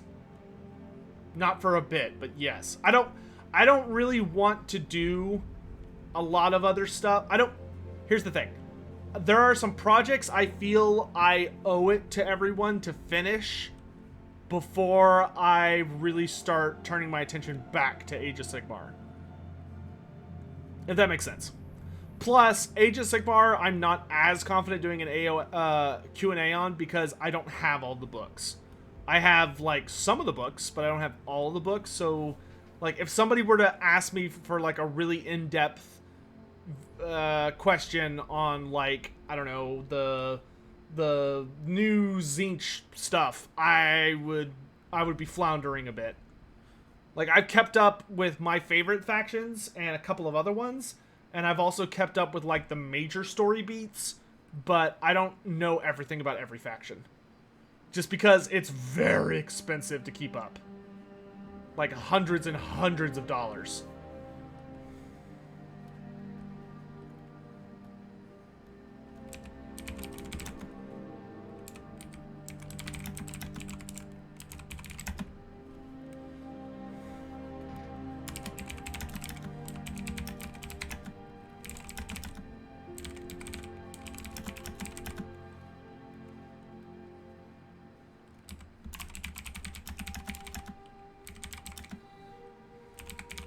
Who's the most powerful Skaven character in the lore? Screech Vermin King.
Can't spell.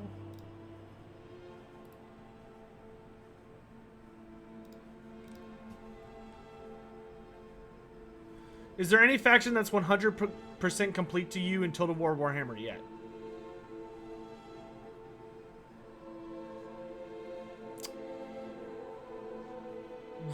Vampire Coast. Yes.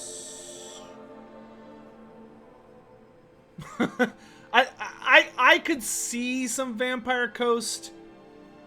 I could see like adding a legendary hero to Vampire Coast, but even doing that would be difficult. That makes sense. So I would say the only race that I would look at and be like, yeah, they look like they're pretty much done, is Vampire Coast. Am I sleeping better? I'm sleeping great, dude.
Hey, Hugh. How's it going, man? Yeah, sorry if I'm a little distracted. I just want to finish off this paragraph. That's a Skaven. Thanks for the tip earlier, by the way. Daniel Martin. What would a modern rifle be capable of in fantasy? As in, could it puncture an ogre or really heavy armor compared to what the gun-using races have at that time? Also, would said races adopt the tech as best they could or discard it? Huh. I'll answer this before I finish writing this paragraph.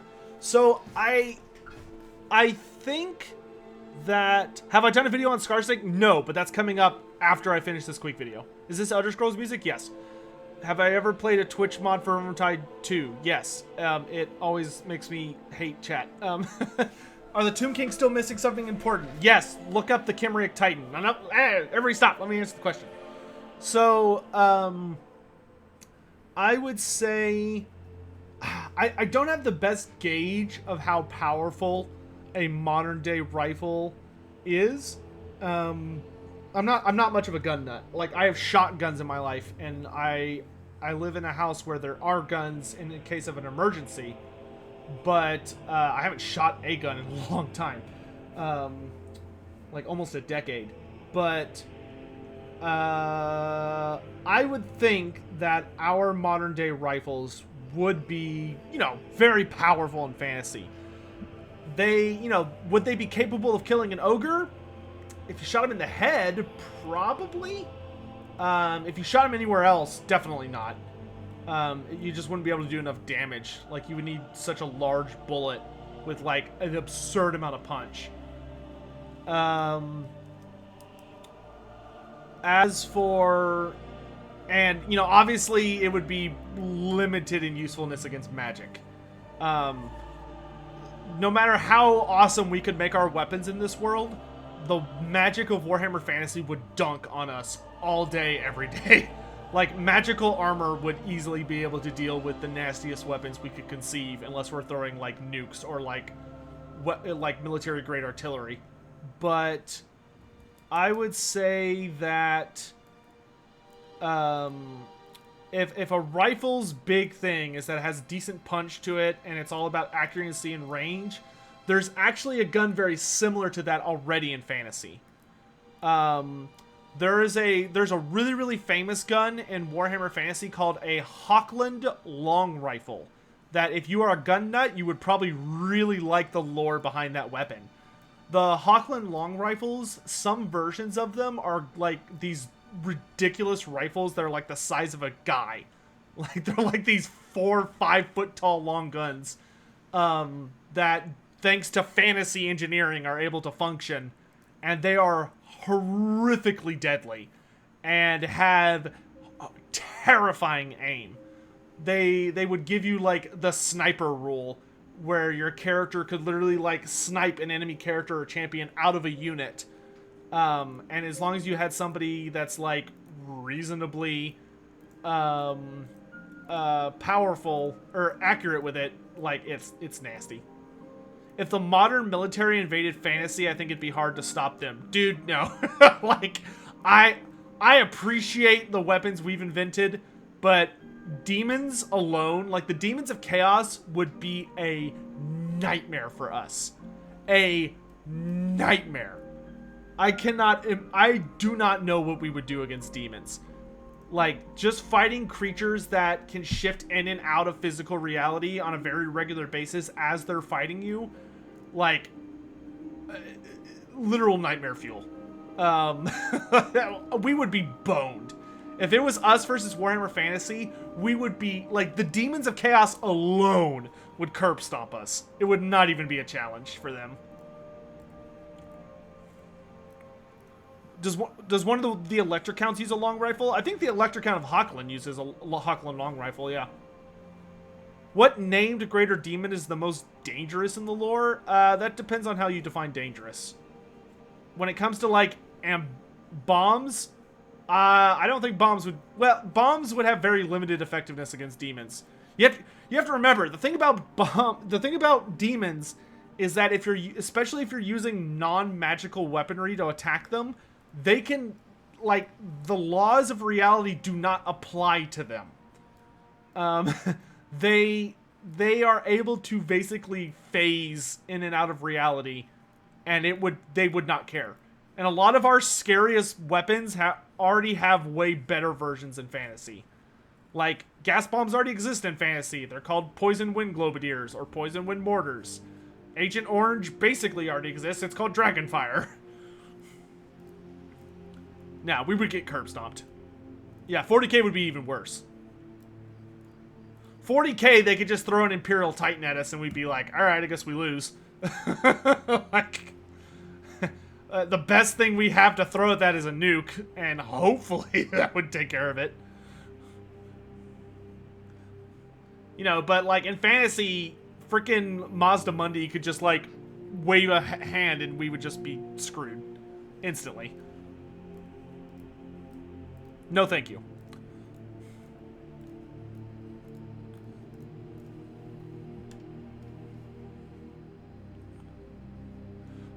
One of my thoughts to the Grail Knight edition of Vermintide 2, they explained it well enough that I'm willing to like roll my eyes and just allow it to exist. I'm disappointed that they didn't add a new character for it, but I understand why they did it the way they did. I will say though, if Kruber has unique voice lines the entire time he is in his Grail Knight career, like if he has a really bad Bretonian accent the entire time, totally okay with it. Like, if Kruber shows up and if you select Grail Knight, he just has, like, a horrible French accent the entire time, I'm sold. Like, I will pay for that all day, every day. Dog! Ah! I saw your name and I was just kind of like, oh, dog, but now I caught your icon. Ah, I recognize that icon. How are you doing today, sir?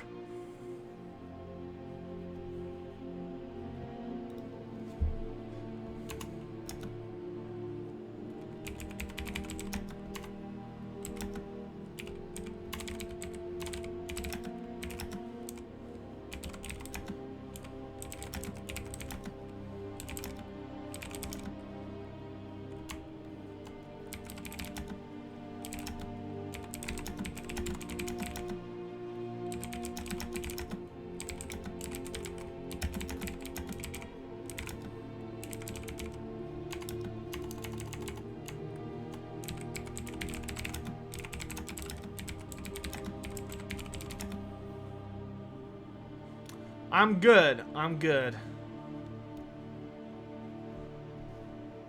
Somebody did a Raponce pin. Someone commissioned a Raponce pinup. I'm pretty sure Raponce. Correct me if I'm wrong. Chat, I want y'all's feedback on this. Does anyone else feel very strongly that Raponce de Lenas is literally just the bridge piece for Sister of Battle fans to Bretonia? Like, is their gateway to fantasy? Especially the ones that like the Sisters of Battle for, like, not exactly the most noble of reasons. This music is majestic. Dude, Skyrim music is timeless. The game may be goofy as shit sometimes, even though it's a great game. They need to move on, but the soundtrack, it's so good. I think it's just Grace from CA. I don't think she'd appreciate you saying that.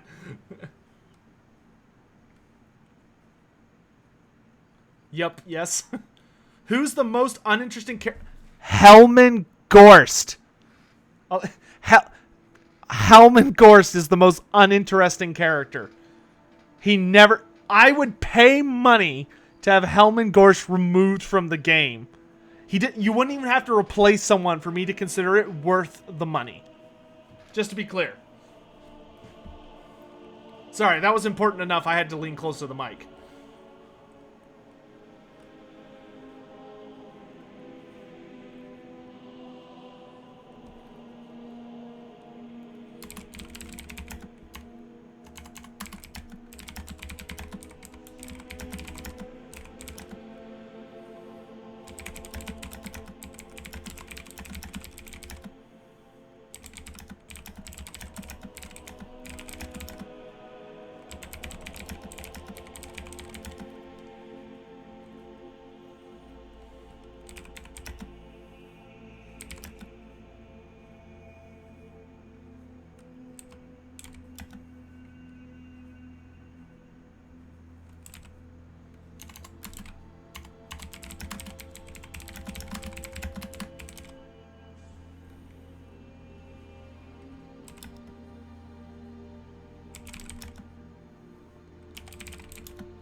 How do other uses use? How do other races use Warpstone? Warpstone? Warpstone is not used by most other races because it's very, very dangerous. That being said, most wizards are very keen to get their hands on Warpstone for experiments or study, as if a wizard could potentially find out a way to safely use it, it grotesquely augments their powers. Double Dude, I didn't think you meant anything bad by it. You're all good, my dude. Typing ASMR with Loremaster is so tech. I love my loud keyboard, but I know some people absolutely hate it.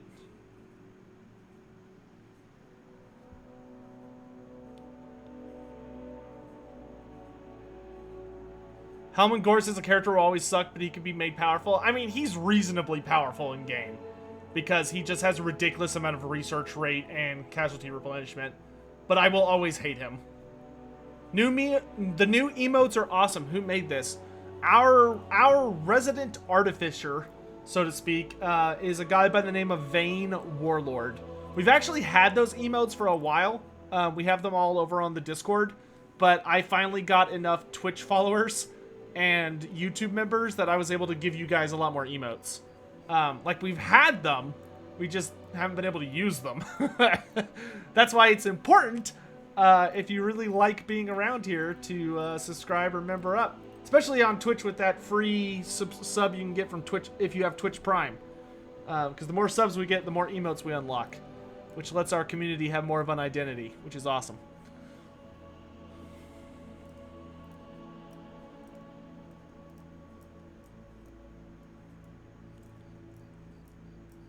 Yeah, I'm not saying that Gorst is, like, useless. I'm just saying I hate him, and I hate whoever was responsible for putting him in the game.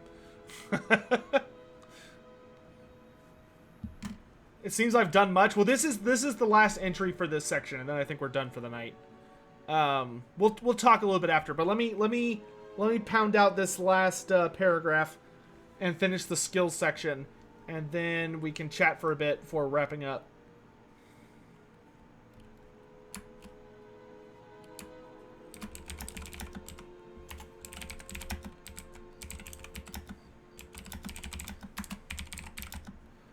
Actually, I need to reference something here.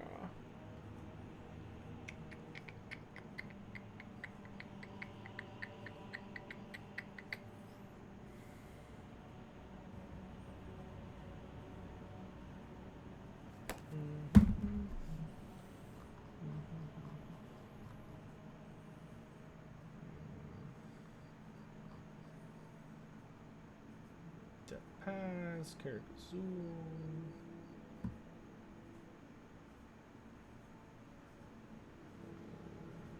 Ska, Bloodtail, Razzle, Sharpwit,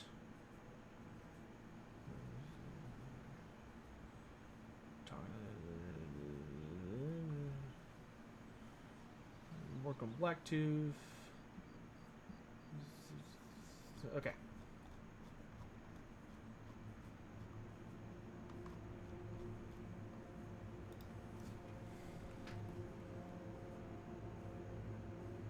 I think the Red Duke would have been better than getting Helman Gorst. They should have given us Dieter Hellschnitt. Dieter Hellschnitt or Zacharias the Everliving. Either one of those would have been great. Hey, Aaron Henson. Thanks so much for the tip, my dude. No message.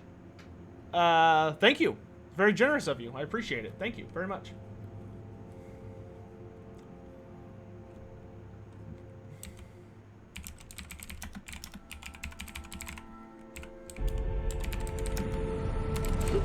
Ugh.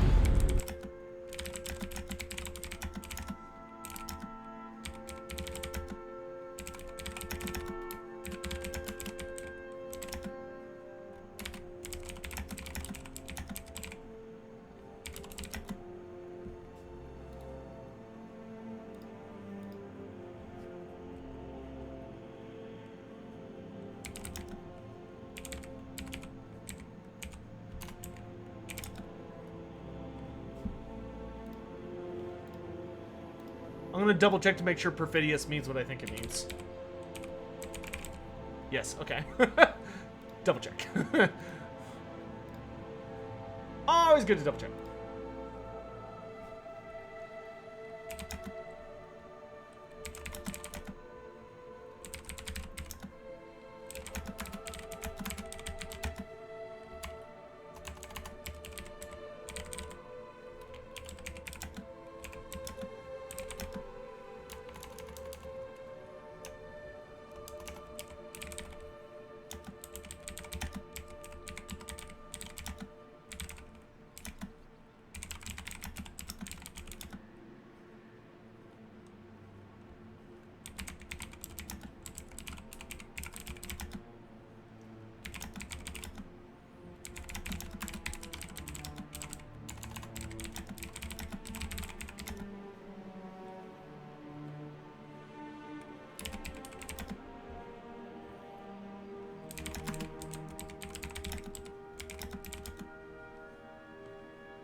Hold on, we're almost done with this typing bit, and I'll be able to focus on chat again.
Boom! Done. Okay. So that's the entire skills section done. So all that's left for Queek's video is equipment, which equipment's actually going to be pretty straightforward.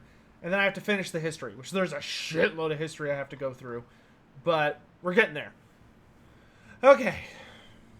Okay. So, we got something done. Do I think Gorfang Rotgut versus Theodore Bruckner would make a good match for who would win? Maybe. I'd have to double check the Theodore Bruckner stuff. I think that would be a good matchup. Because Bruckner does have the Demigriff, which would allow him to not get completely curb stomped. But I'd have to double check that. Alright, but we're marching on. That is the most work I've gotten done on Queek in like I don't know how long. Oh, do y'all want to see something? I can show y'all something fun. Y'all want to see how many ogre questions we've got left? So the good news is we are now below. We have finally gotten below 10,000 words on the ogre Q&A. But I've still got, let's see, 1, 2, 3, 4, 5, 6, 7, 8, 9, 10, 11, 12, 13, 14, 15. Oh, wait, no, I can just look here. We still got 29 pages to go. But every Ogre Kingdoms Q&A video, which a lot of these, the ones that say AA under them mean they've already been answered. So I'll just be like, hey, thanks so-and-so for like sending in a question. So a good portion of these are already answered. But most of these have the answers written in now. But I usually am able to knock out about 3 to 5 pages of questions every time we do a video. So hopefully, there's only like 7-ish ogre videos left to go. I know I've been flagging on getting these out daily, but I'm just sometimes you just like gotta lose your mind. Jesus Christ, dude, how has GW not hired you to make their official lore books yet? Well, first of all, I don't think Games Workshop is aware I exist. Second of all, I think a guy like me would actually be something Games Workshop hates, honestly. Games Workshop is very keen on not canonizing their lore. Because if they canonize their lore, that makes it a lot harder for them to just do whatever the fuck they want. And all they give a shit about is making whatever they feel like making, and especially model-wise, and everything else comes secondary. So I don't think they like people like me, to be totally honest. I would love to work for Games Workshop. I would rather die than work for Black Library, based on what I've heard about them. Maybe I shouldn't say that, but like when Josh Reynolds left Black Library a little bit ago, reading all of his stuff, Black Library seems like it's a super messed up little side company. I really don't like the way they handle things. Only 7, yeah, I know. Yeah, that's only 7, so that's still like probably 4 hours of Ogre Kingdoms Q&A videos to make. Do I think we could see Priestesses of Valleya in Total War? In 7 Greenfire, I do not think... Excuse me. I think if Dwarves were to get 2 DLCs between now and the end of Warhammer Fantasy, there is a very high chance we could get a Rune Priestess of Valleya. I think that would be a very reasonable expectation. I think if we only got 1 more Lord pack, probably not. Because I would love to get a Lord pack that's like, hey, here's here's the Dragon Slayer, a Dragon Slayer unit and a Demon Slayer hero And then, actually, I don't know. Maybe a Demon Slayer would make an okay lord. They shouldn't be leading armies in the lore, but I mean, Total War has been like crapping all over that everywhere they want. I'd have to go look at the Storm of Chaos book. I can't remember if the Storm of Chaos lets you lead armies with a Slayer or not. But if you could, then I guess you could get away with like a DLC where you get Demon Slayer Lords, Dragon Slayer Heroes, and then you could have another DLC where you get like a Engineer Guild Master for a Lord, and then like a Priestess of Valea hero. That would be cool. Anyway, my dudes, it's almost 11 p.m. and I'm really tired because I cooked dinner for my family today, and I made a fucking great dinner, but it was exhausting and really, really hot. Because, you know, it's Texas right now, and even if you're in air conditioning, when you're working with like a bunch of fire for like hours and like boiling water and like a bunch of other shit, it gets hot. And it took me like a good hour and a half to cook dinner. So Gotrek already leads armies. Yeah, but it's Gotrek, and I still wish Gotrek was a hero instead. But I don't know why they did a Lord hero thing for Gotrek and Felix. They should have just made them both heroes. That was still the silliest thing I've ever seen. What was it? It's called chicken vermicelli, which is not very descriptive. But I actually, if you join my Discord, if you go into there's a link to join the Discord in the description of the video, of the live stream. If you go to the Discord, there's a channel called Food Lore, and if you go to the Food Lore channel and just scroll up a bunch to where I posted, you can see, like, I post all the ingredients and, like, how to make it and stuff. Storm of Chaos only let Slayers lead Karak Kadran armies. It even mentions that the general gives your army no benefit. Have I done a video on the Crown of Gork yet? No. I have so many things I still need to do videos. Malachi leads too, doesn't he? He might. I don't remember. Could I end with telling you what other careers you want in Vermintide 2?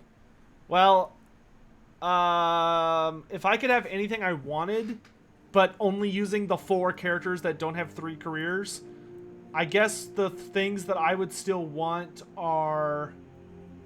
I would like to have a Warrior Priest Saltspire.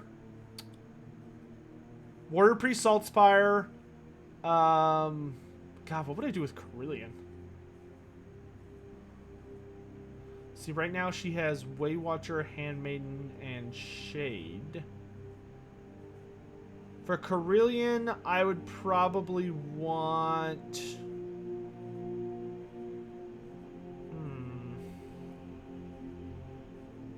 Probably like War Dancer, Carillion.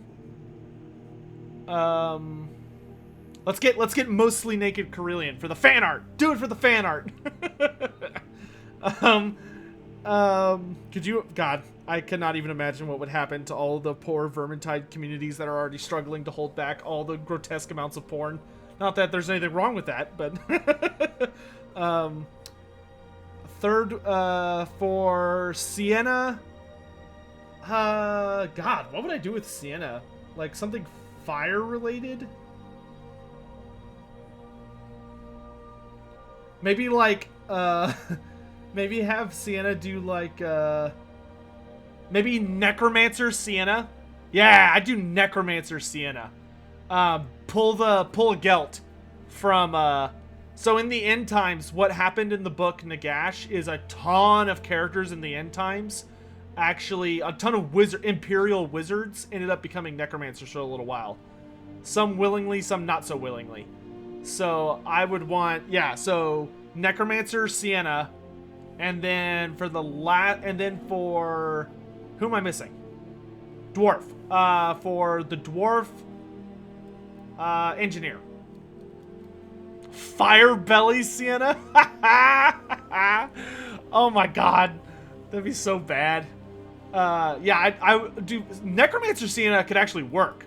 Like that, lore-wise, that would make perfect sense. I would freaking love that. Have I seen Carillion without her mask? Yeah, that's because they were too lazy to, like, properly model her, like, hair in. So every time you see Carillion's face, like, she's bald and it looks weird.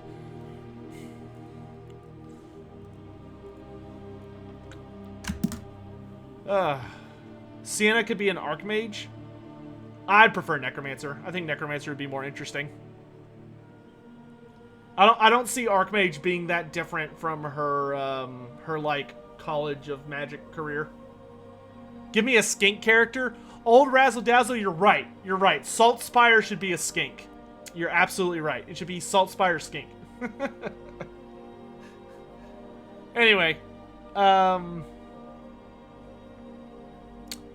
Thanks for being here, everybody. I think we're good to wrap up. We've been streaming for, like, over 3 hours now, which is a lot longer than I thought this was going to go.